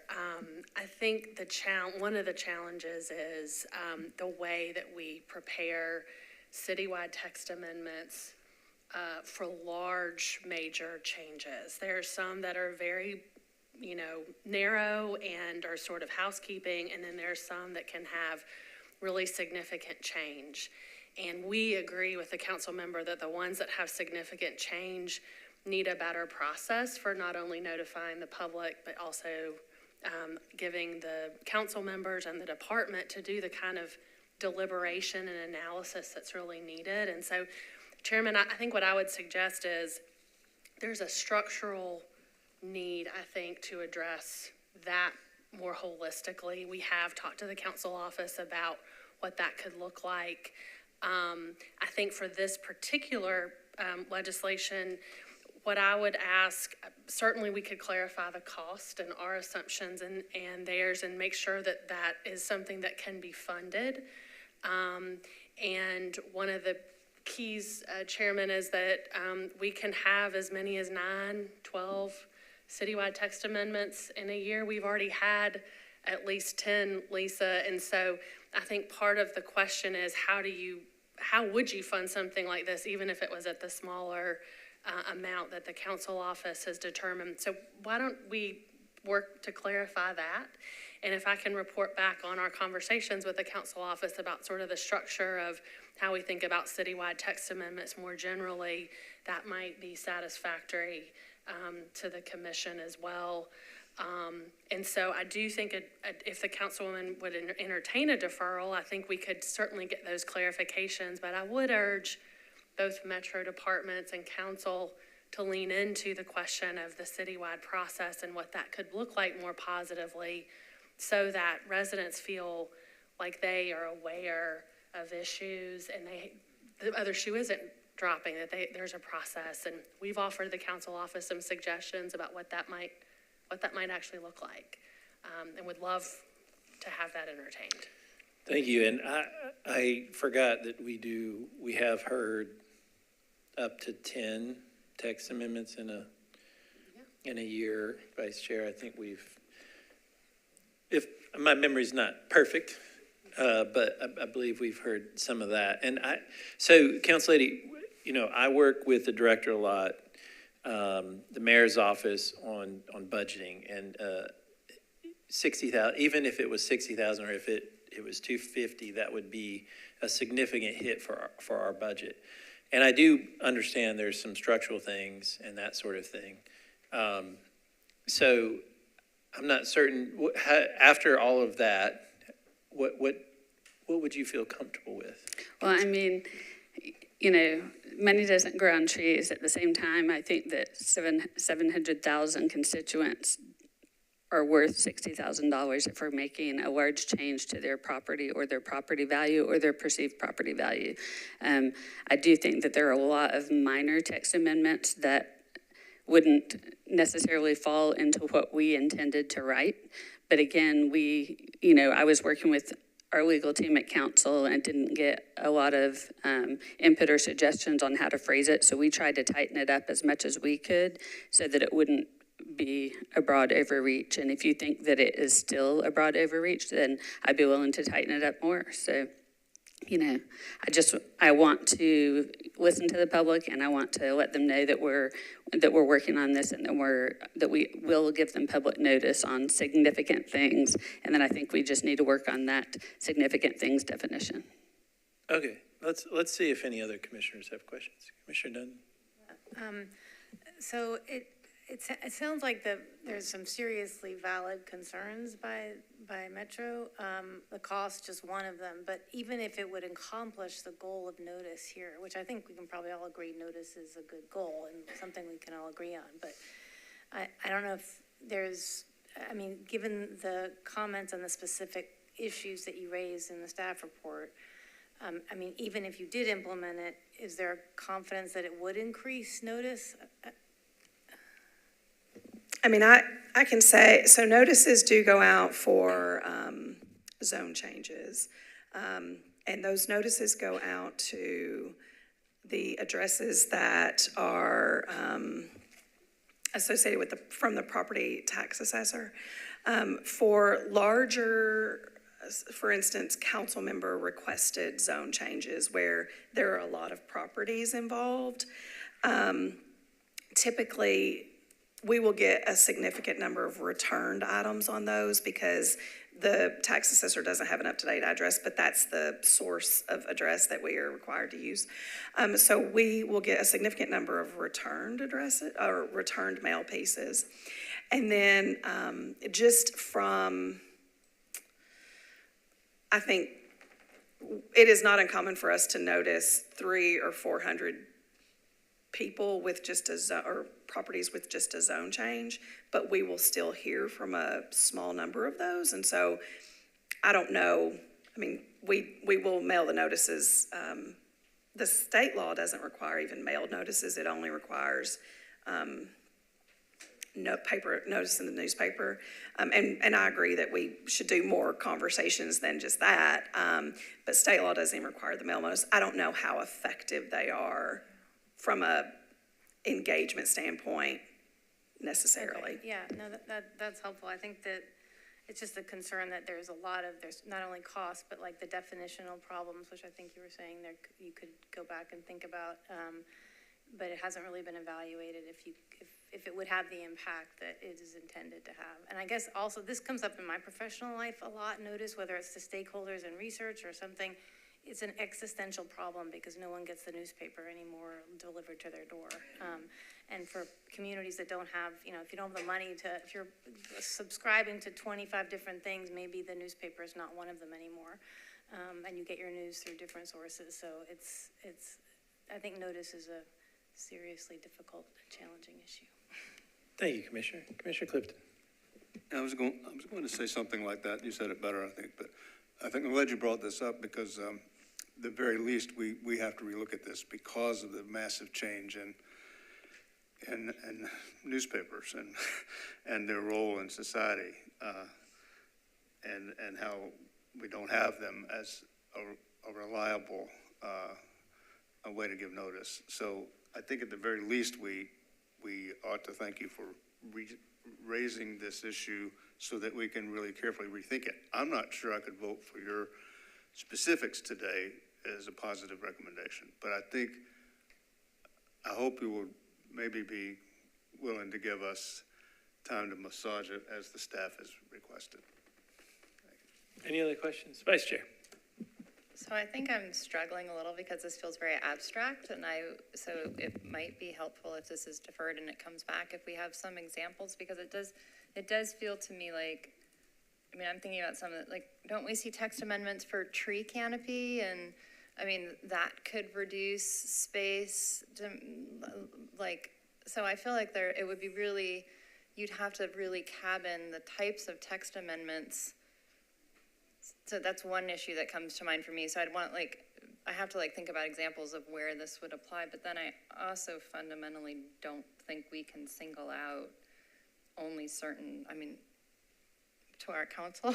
Is that okay I don't think you can would it be legally okay to just say we're notifying only a certain subset of the Davidson County population? I think that would be concerning to me too. I think it needs to be countywide.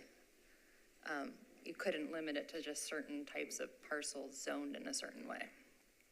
That seems to raise questions. Yeah, it's a good point. If you think that these zones need additional notification, then why do other rezonings not need that same additional notification? I haven't had a chance to speak with the council office on this, on their drafting of this bill and helping you with this. I'm also happy to speak to them and see if we can pare it down after maybe Lucy has an internal conversation. But yeah, I agree with you. It seems like it should be more broad if it's gonna be there. Other questions? Commissioner Leslie. Thank you, Mr. Chair. I think it would be valuable if you would define what a text amendment is. Sure, a text amendment is any change to the actual text of the zoning code.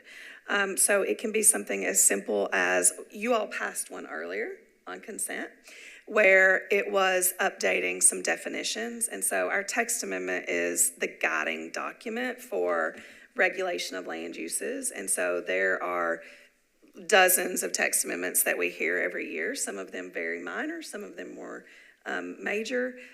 The conservation development that you all adopted, that was a text amendment. And so it's just changing the literal regulations of the zoning code, changing the text. Yep. Commissioner Clifton. So that it applies countywide, and it's not like what we normally do here. It's something that's such a major change that it would have to. Yeah. And Commissioner, that's why it's so important to get the process right. And I appreciate the councilwoman trying to figure out how to improve that, because we agree. I think there just needs to be some more substantive work done. Commissioner Smith. I want to reiterate a couple points. I think the more engagement, more notice is a good goal and valuable. Also, I guess, have concerns not only with kind of how wide the text amendments category might get, but also if the goal is to notify everyone of anything regarding zoning or there's text amendments don't even begin to cover it. I mean, I'm assuming, so I'll make this question. Would changes in, I guess, actual rezonings count as text amendments? No, those are noticed already, right? And community character changes, community. Those have their own, so can I just... a much more geo-fenced. Yes, so let me sort of just talk broadly about noticing. Yeah. If that's okay. Okay. I think that would be good, Lisa. Yes, so there are public hearings at the Planning Commission, and there are public hearings at Council. There are some items that only you hear. Those are subdivision regulations and community plan amendments. Those both require a public hearing at the Planning Commission per the Planning Commission rules and procedures. So those public hearings that are held are not held because they're statutorily required. They're not required by the zoning code. They're not required by state law. It's a requirement that you all, as the commission, have imposed on yourselves for subdivisions and community plan amendments. Amendments to the actual subdivision regulations have a public hearing, and that is mandated by state law. So here, those are all those. You all also have public hearings on zone change applications. That is through your rules and procedures. That's not required by state law, and it's not required by the zoning ordinance. Public hearings that you all have here on text amendments are not required by state law or by the zoning ordinance. Those are all by your rules. So all of the public hearings that you all have here as a body, except for subdivision regulation amendments, are by your rules. Subdivision regulation amendments is mandated by state law. At the council level, the public hearings for zone changes and text amendments are mandated at the state level, and so they're required, and they're also in our zoning code, okay? Subdivision plats get letters for planning commission. Zone changes get letters and signs. At the council level, zone changes get letters and signs mandated by the zoning code. They also get a public notice in the newspaper, which is mandated by state law and the zoning code. Is that all? Thank you. That was thorough. But I guess makes the point I was trying to make, which is we take a wide variety and a huge number of actions that affect density. Even if, I know we say, community character isn't actually zoning, but it's the first principle of it that when you do your staff report is the first thing that's brought up. So I think we've got to figure out a way to replace the newspaper, and I'm sure that all of us can figure that out pretty easily. But I'm not sure. I don't think I can vote for this in its current form, and I'm worried about in any form the feasibility of trying to by mail to every single Davidson County resident and owner every change we're going to make to density, because I think it would be all we did, all staff did, and those are just kind of my thoughts on that. Thanks. Thank you, Commissioner. Any other? Yeah, Councilor Gamble. Thank you, Chair. I agree with all of the sentiments that have already been expressed. I do have one question, though. With the text amendment that we passed on consent earlier, it was mostly cleaning up language, changing from accessory dwelling unit to detached accessory dwelling unit. How was that text amendment noticed? For this meeting? Yes. There is no notice required. It is noticed on the agenda here, at the agenda at council, and then when the public hearing comes to council, it will be in the newspaper for council. Public hearing. Council Lady, so after it's a very complicated subject. There are many facets to this particular subject, and I feel a cool wind kind of, and so probably what would make sense is maybe we can, if you're willing to do this, I mean, I agree with you totally. I think the commissioners also sense that notice is an issue. And there's a lot of changes that have happened in modern technology and that sort of thing. And so I think that there obviously can be some process updates, but I believe that we need some more time. And so to talk this out and also talk about the money, unfortunately, the money situation's it's never about the money, but it always about the money sometimes. So what about if we could defer it maybe 4 meetings, have legal talk to the council attorneys, also have the team talk as well, and maybe we can work something out. Obviously, I can't promise anything, but I feel like we understand what you're saying, and there is an issue. Yeah, I mean, I would suggest deferring it to July, which might be 5 meetings, because the May-June timeframe is so tight with budget meetings and everything.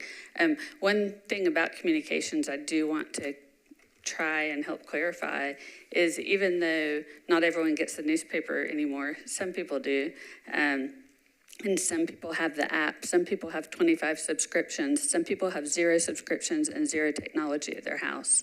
So we can't lean 100% in on that either, because there are a lot of people that don't have internet access at home, don't have a smartphone, and that sort of thing. So we need to kind of think what could serve everyone versus what could serve the people that I know.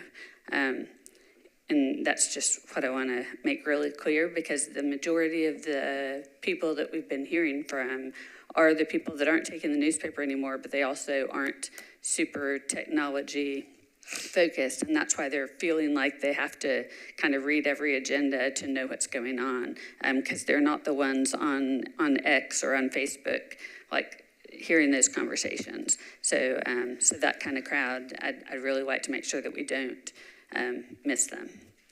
And the other thing I'd like to just point out, if you want to, as we're thinking about changes to this, maybe instead of an increase or a decrease, maybe we talk about a percentage, something like that, to make it, not as necessary for all amendments. So I think those are very valid comments. I tell people all the time, reasonable minds can reasonably differ on things, and I can't promise we come up with a solution, but I assure you that the staff the team will work with you, and if I think it's July 25th, Lisa, is that the planning meeting? I believe it's July.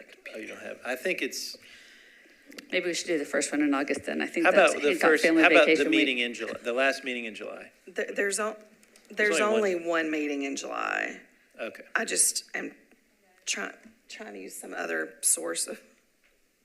Lisa's having computer difficulties. The team was trying to help with an update over there, and now they tell me it is just will not restart at all, so. All their computers. Oh, yeah, that'll work. July 25th is the only July So meeting. council with July 25th. Yeah. All right, so thank you, council lady, and we'll go back into deliberating, but if, we'll need a motion. Vice Chair, would you like to make a motion? I'm happy to make a motion that we defer this item until the July 25th meeting for staff to address the items that we've discussed this evening. Thank you, Vice Chair. Proper motion. Is there a second? Second, any other discussion? Seeing none, all in favor say aye. Aye. Opposed, no. Ayes have it. Thank you, council lady. Appreciate it very much. All right, so that leads us to our last public hearing item, which is item 20. I'm sorry.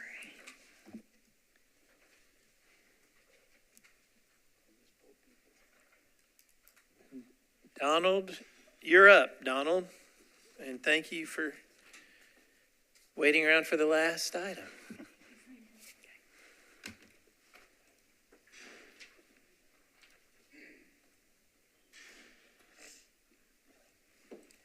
Okay, sorry about that. Good evening, everybody. I'm Donald Anthony with the Planning Department, and I'm presenting item 20 on your agenda. This is a request to rezone from multifamily residential alternative, or RM20A, to mixed-use limited alternative, or MULA. Staff recommends disapproval of this request. And this is for a 0.88 acre site that's located along Fern Avenue and Lucille Street.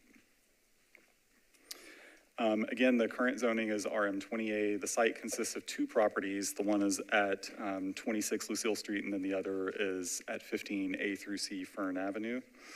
The property on Fern Avenue is currently occupied by a detached two-family residential unit, and the property on Lucille Street is currently occupied by a cell tower. Adjacent zoning includes RS5 on the north and northeast, and RM20 on all other sides. Adjacent land uses include a mix of single-family, two-family, and multifamily residential.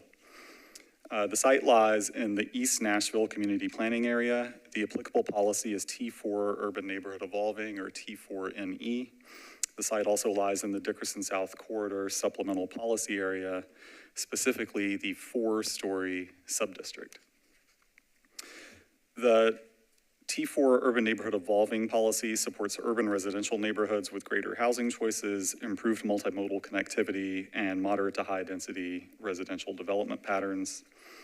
The Dickerson South Corridor Supplemental Policy supports a range of higher density 1 and 2 family and multifamily residential districts up to the RM20A district. The policy limits heights to 4 stories in the subdistrict and includes recommendations for roadway improvements, which are integrated into the major and collector street plan. Staff reviewed the rezoning request for consistency with both the T4NE policy and the Dickerson South Corridor Supplemental Policy. Both policies generally focus on residential uses and residential zoning districts. As noted in the staff report, the proposed MULA district would align with certain T4NE policy goals, particularly with regard to the form of development. However, the proposed zoning would allow non-residential uses, including office and commercial uses. And neither the T4NE policy nor the Dickerson South Corridor supplemental policy support non-residential uses. Because the proposed MULA zoning district would permit these non-residential uses that are not supported by either policy, staff recommends disapproval of this request. Thank you, Donald. We'll open this, commissioners, we'll open this item for public hearing, and is the applicant in the room? Come on up. Welcome. And former councilman, I know you know the drill. You get 10 minutes. You can save 2 of the 10 for rebuttal.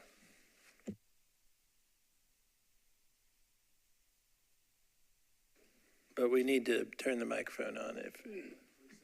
Oh, the microphone? Yeah, let's get the, hold on. Hold on. Yeah, and our timer's not working. There we go. There it is. Go ahead. Okay. Thank you all for your time. I and my clients do not want to be in opposition with the staff. Okay? One of the things when we met with the wonderful staff members, Donald and Brett, and also Todd. And the second meeting, it was just Brett and Mr. Donald. One of the things that they were saying was that, hey, you know, we're kind of looking for density, but more housing. So we're wanting to take out 26 Lucille because we understand that. And this is the thing. And I'm just going to lay it on the table for you. Okay, my clients are surrounded by Airbnbs. We're almost there thanks to wonderful staff and wonderful council people and also, you know, planning staff and commissioners. My dream always was that it's no longer fighting words because I'm a Nashvilleian, you know, grew up here, raised here just like Mr. Reggie Howard, who is the builder, that it's no longer fighting words when someone says your mama works on Dickerson Road. We are almost there. Thank you for all your hard work and the planning staff. All right, we're willing to drop 26 Lucille. That what we need is, and MUL is the only one that allows non-occupied, non-owner occupied short-term rentals. Okay, the 2 houses on Fern, 15A and 15B Fern, the owners are here. Okay, and the few neighbors that actually live on the area, you saw one email from Senator Crow's widow, Norma Crow, who's in support. And she lives the next hill over, and she was on the mailing list.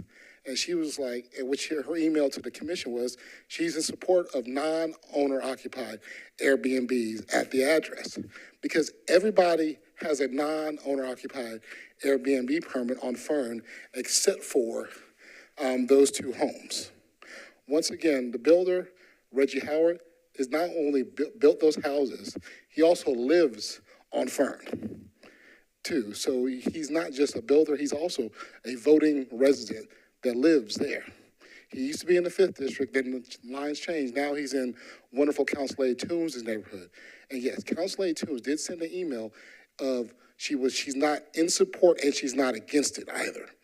And as you see, we're getting emails. Emails are still coming in of people that live in this area that are support. One person that lives on Joseph, because we had to notice people on Joseph, which is across Dickerson Road, they were like, hey, we're in support. Our relatives stay at the Airbnbs in front. One guy, his wife was graduating last year, and almost every house on Fern had people outside taking graduation pictures. Because, you know, that's an area that at a time we're like, hey, all the Airbnbs are over here. You know, they're large houses. I have some handouts of the email letters of support. And as you can see, we received no letters of opposition. No opposition to short-term rentals. That's a big thing. And if I don't have enough, I apologize. We'll pass it around, and then we'll keep the one for the record.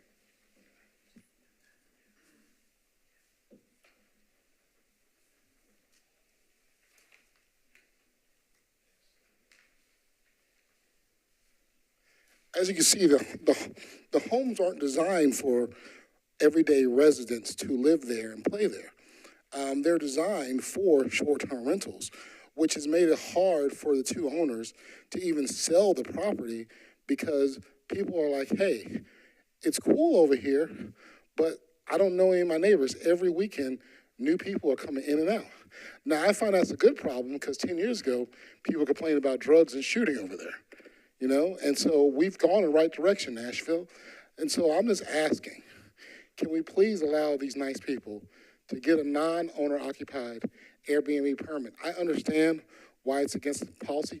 We don't want any other commercial usage. We don't want any office, check cashing, grocery.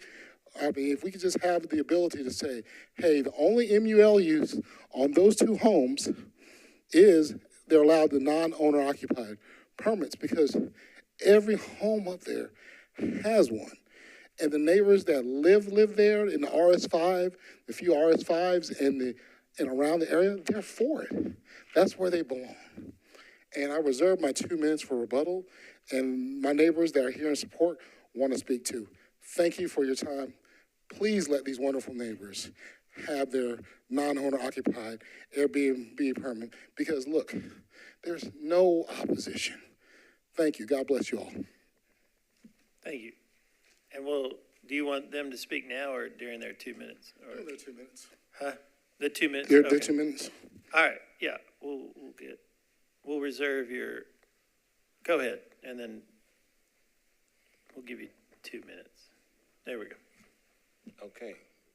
Good evening, Reginald Howard, native Nashvilleian, FISC graduate, ULI member, and new member of the second cohort of Red Academy. Glad to be here tonight. I will be quick. I know we're ready to go home. It's been a blessing, one, to be on that hill and to be able to develop it into the homes that are there now for everyone to enjoy. I kind of think it kind of resembles to me the Hollywood Hills or the hills of California, and you come around 24 there and you see the beautiful homes on the hill. Just a great place to be. But we are having some. We do need you all support with the rezone to make it and finish it where it needs to be accessible to me as a developer and as well to be fair to the buyers of the other property. Like I said, I live there and I enjoy it, and I enjoy seeing the people coming in and out, and just the many people that's in the area as well. But unfortunately, because of the policy and the zoning, we must change it. So just asking for your support on the rezone, and thank you for your time. Thank you. Anyone else wishing to speak in support? Yeah. Come on up and state your name and address for the record. Hi, my name is Bill Song. I live in Brentwood currently. Me and my family been living there for over 18 years, and we love it here. We recently purchased the 15A Fern Avenue. It was about a year ago, and our plan was to rent them out and eventually retire there, me and my wife. However, that plan quickly changed when we found out that it's not ideal to permanently retire there. Literally, we're surrounded by all Airbnbs and short-term rentals, front, back, side. It's great to meet new people from all over the country and come to Nashville and have a good time and spend their money here. But however, I can't have a new neighbor every single week. So I'm just hoping that if you guys could consider allowing the short-term rental for the 15A, I'll really appreciate it. That'd be it. Thank you. Anyone else wishing to speak in support? I just want to make sure. Okay. Anyone wishing to speak in opposition? Seeing none. Rebuttal.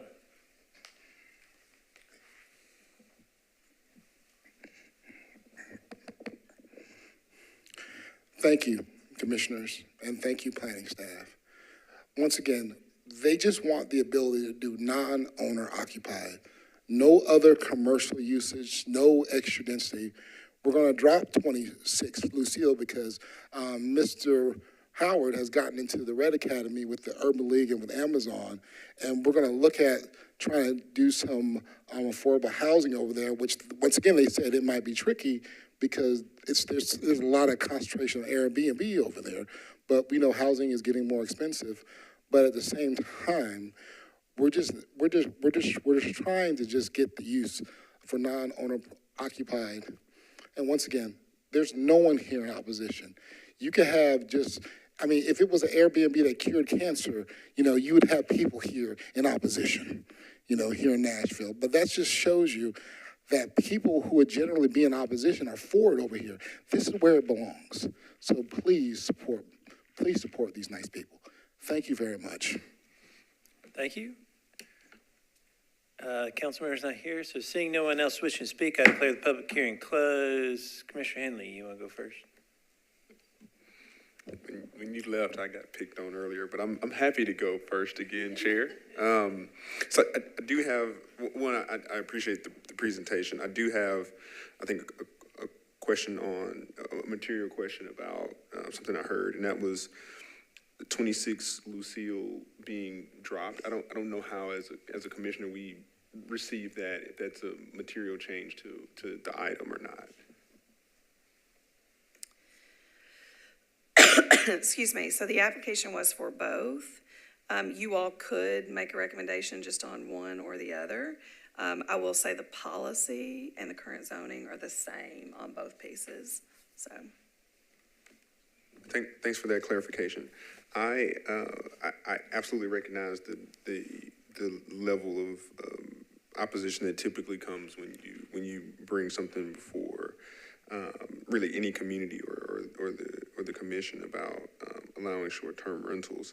I'll personally say that I'm interested in how we would articulate that. Is that just adding conditions if we were in favor of it, but also I'll just kind of show my hand. I'm more comfortable to make a consideration without 26 Lucille, but I am curious, even if it was to be something we could do here, is that just multiple conditions layered onto that, or is it truly just a different process that makes more sense? So with a straight zoning, you could not limit uses. So the request was for MULA, and so if approved, you could not limit it to only uses within, or only certain uses within MULA. It would permit all uses of MULA. So straight zone changes don't allow you to limit uses. That's helpful. I mean, I'll digest that for a moment. I think those are my only questions at the time, but I think those were helpful. Thank you, Commissioner. And so, Council it again. Thank you, Chair. Thank you for clarifying that. I have questions about the surrounding properties and what the T4 neighborhood evolving, I think it is. What is the plan for the area? So the adjacent properties that are currently non-owner occupied Airbnb, what is the zoning on those properties? So those properties are zoned generally RM20. RM20A, some just straight RM20, some RS5. I don't know if those are actually short-term, non-occupied short-term rentals. So if you'll recall, short-term rentals and the regulation of that use has gone through a journey in Nashville. And so at the time that we started categorizing them as owner-occupied and not owner-occupied, there was a focus on limiting the not owner-occupied in the R and RS districts. And then later, council came, and so not owner-occupied were permitted in the RM districts. And so the permits that you're seeing in this area were applied for and received when not owner-occupied was a permitted use in RM20. And then at one point, council further refined the uses and removed not owner occupied as a permitted use within RM districts. And when you all did that as council, you actually put a longer effective date on it to allow people that were either under construction or in the process of getting permits to complete those processes before it actually changed, which I believe was in 2021, where it was no longer a permitted use in RM20. And so the ones that are there were legally permitted, but now you cannot get a not owner occupied permit in RM districts. And so, is the MULA the only zoning that would allow the non-owner occupied? So when short-term rentals were divided into owner-occupied and not owner-occupied, they are both accessory uses to residential uses. Owner-occupied are classified in the residential section of the zoning code. Not owner-occupied are classified in the commercial uses of the zoning code. And so not owner-occupied are only permitted in mixed-use, office, commercial districts. And so there's not any zoning districts that would be supported by neighborhood evolving, which, because it's a residential use, that would permit non-owner occupied short-term rentals. Thank you. Because of that commercial classification. All right, okay, thank you. That answers my questions. Any other discussion? Commissioner Smith? Could you do not a stump the stars, but could you do an SP that mimicked an RM20 with a special exception? So if if the application had come in as an SP that permits uses of RM20 and not owner occupied short-term rentals, we still as staff, because of the policy being a residential only policy, would have been in the position of recommending disapproval. Gotcha, but that is. That is a potential path, Okay, yes. got I mean, you could apply for that. That could be an application, but we would likely say it's not supportive. You all would then have to make those determinations. That makes sense. Thank you. Vice Chair? A follow-up question to that, so even if we at that point approved it, that doesn't necessarily help when someone goes down to get the occupancy. If it was rezoned to an SP that permitted a not owner occupied short-term rental and it went through the council process and was approved, then yes, they could, because then the zoning would permit it. Okay. Because the zoning regulates the uses, right? Okay. Does that make sense? No, I mean, I see the conundrum for the property owners, just given the fact that everything around them does, they're talking about doing what is all around them, but from a land use perspective, a straight land use perspective, it doesn't make sense to have one lot rezoned to MULA in the middle of RM20. Are there any, and there's no other variance options, that can be explored? No, both the zoning code and state law prohibit use variances. And so there's not, a variance is typically a process that you go through at the BZA. And so both state law and the zoning code prohibit use variances. So we have, if they wanted to pursue the idea of converting this to an SP, we could defer for that? Certainly, yes. Okay, that's my questions. Any other discussion? Commissioner Cliff, didn't you look like you had a question? Yeah, I was thinking about having a question. Okay. You look deep in thought. This is a very unusual situation. We are, there's a lot of communities that deal with this differently than we do across the state and across the country. And it seems a little bit different to me than when I first looked at it, because it just does seem like a combination of things that have happened that make the current result of what it can be used for a little silly because of what's around it and all. I'm wishing there was some kind of creative way to do this without just saying, well, we're going to go with a policy now that if no one's really against it, we'll be for it. And I don't think that's good for the future of our decision-making. I take it the staff has done their best to see if there is a creative solution that doesn't do injustice to consistency, right? And that would mean that it would have to be not really a planning decision on our part, but a political decision on the council's part, which they have a right to do. Right, and I think with this discussion, I think the applicant has something to say maybe?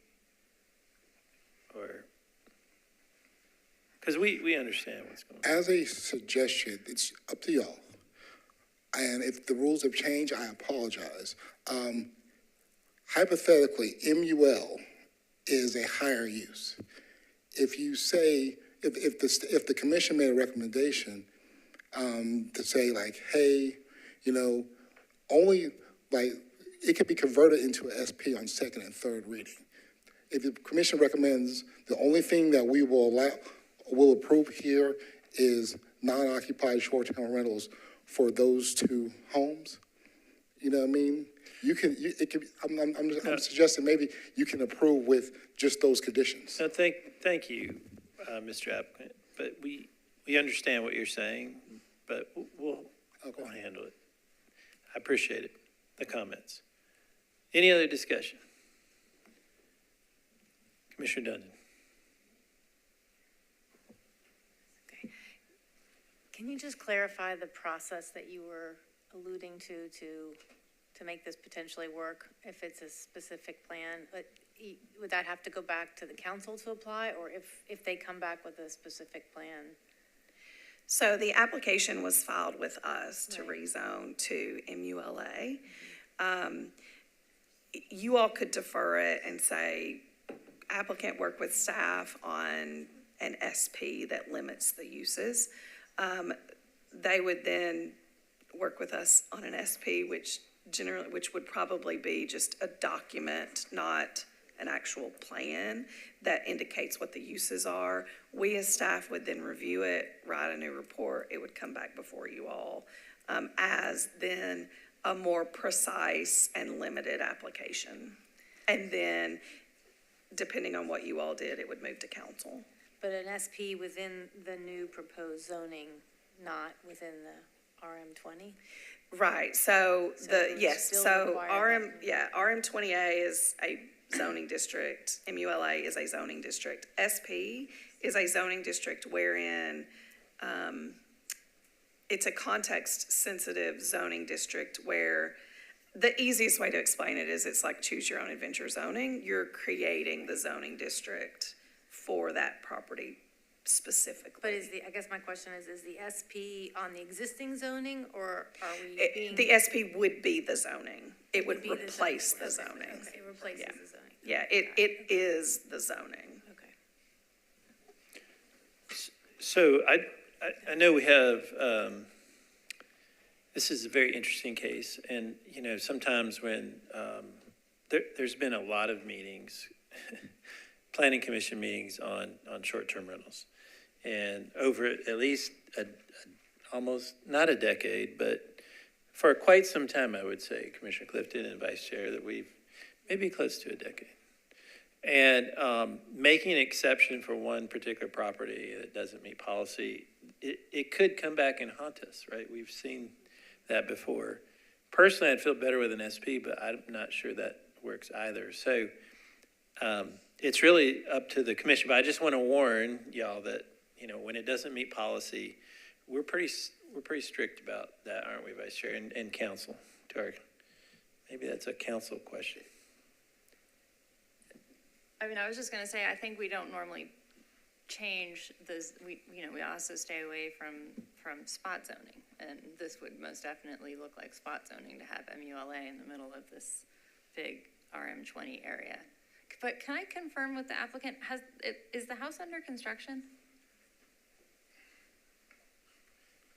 The house is already built, and they can't get renters or buyers because every house on Fern is an Airbnb.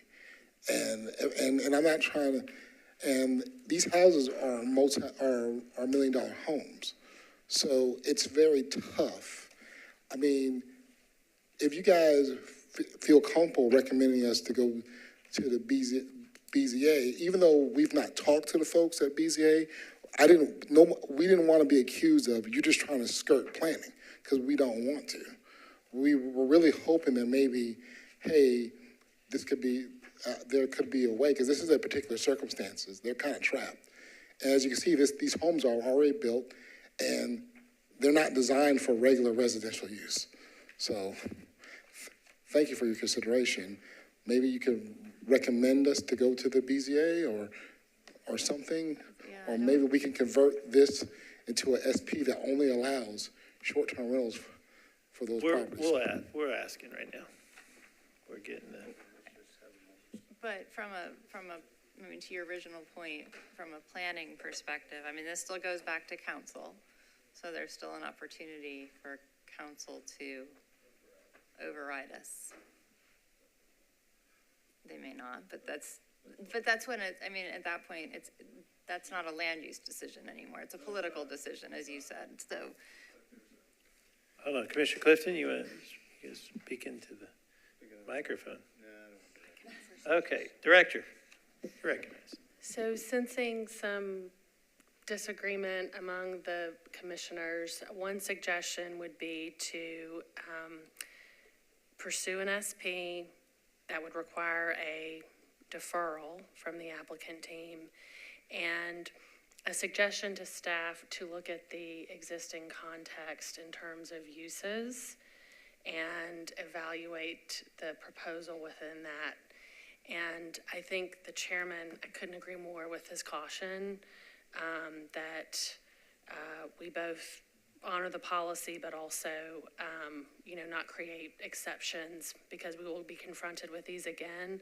I will say, having just looked at the STR map with Lisa, I can see all of the STRs on the street. And so we will certainly take that into account.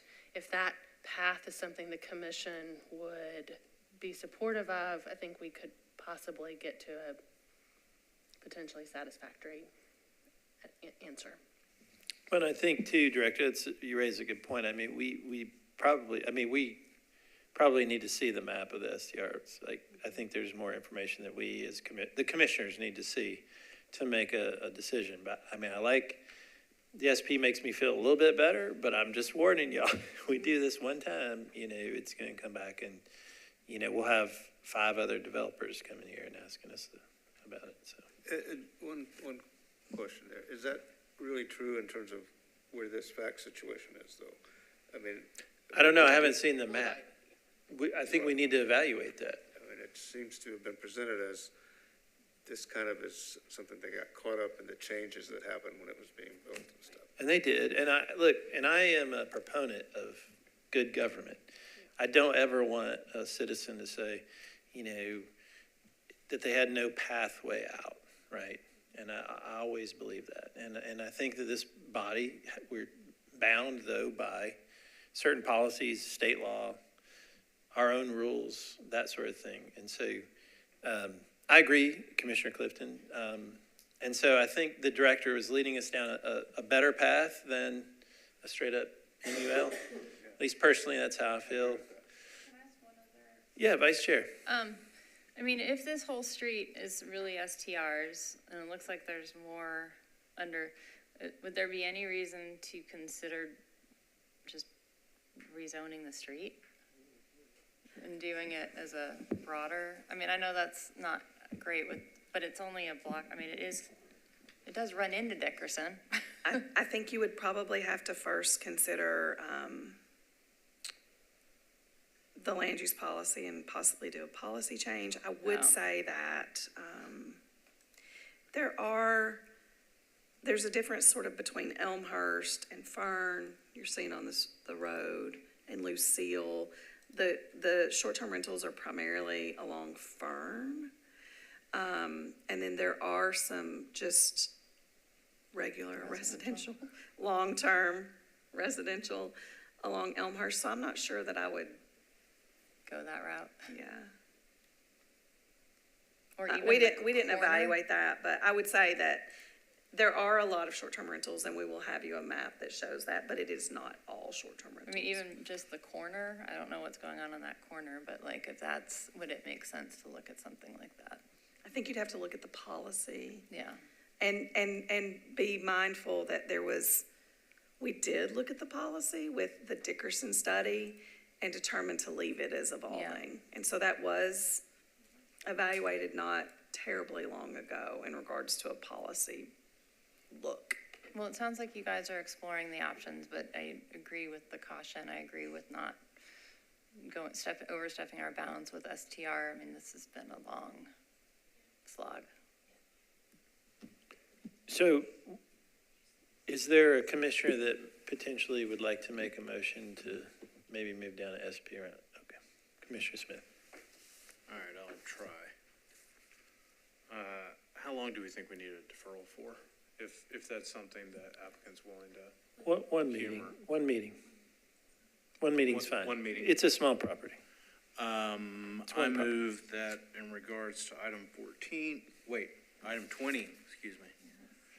Maybe we could have the director say, how about I this, would love Commissioner for the Smith? director Let's to- have the director help with the motion, and then you then you say, that's the motion. Here we go. I would like to Okay, adopt your Commissioner advice. Smith, here we go. All right. Director Kemp has taken care of me for a long time, so us. I think the motion could be, I move a one-meeting deferral. And to direct the staff to consider context, policy, and an alternative zoning district. Is that the motion that Mr. Smith is going to make? My words exactly. That's Commissioner Smith's motion, and there's a second for one deferral meeting. Any more discussion? Seeing none, all in favor say aye. Opposed, no. Ayes have it, and it's deferred one meeting. Thank you guys for coming down, and we really want to help, and so we'll try to figure this out. All right, Commissioner, so that's been our longer meeting than in a while, but historic, Commissioner Smith. It's going great. No real. No updates? No updates for that. Okay, thank you. Commissioner Henley, Parks? We do have a new chair, and it's not me at the Parks Board, so that's great news. So, but I'll keep it brief. But we did have a new election of officers. We appreciate your service. We don't have anything from the Vice Chair, and I don't have anything. Director, do you have anything? Nope. All right, Council Lady. Last one.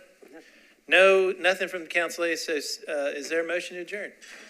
We're adjourned.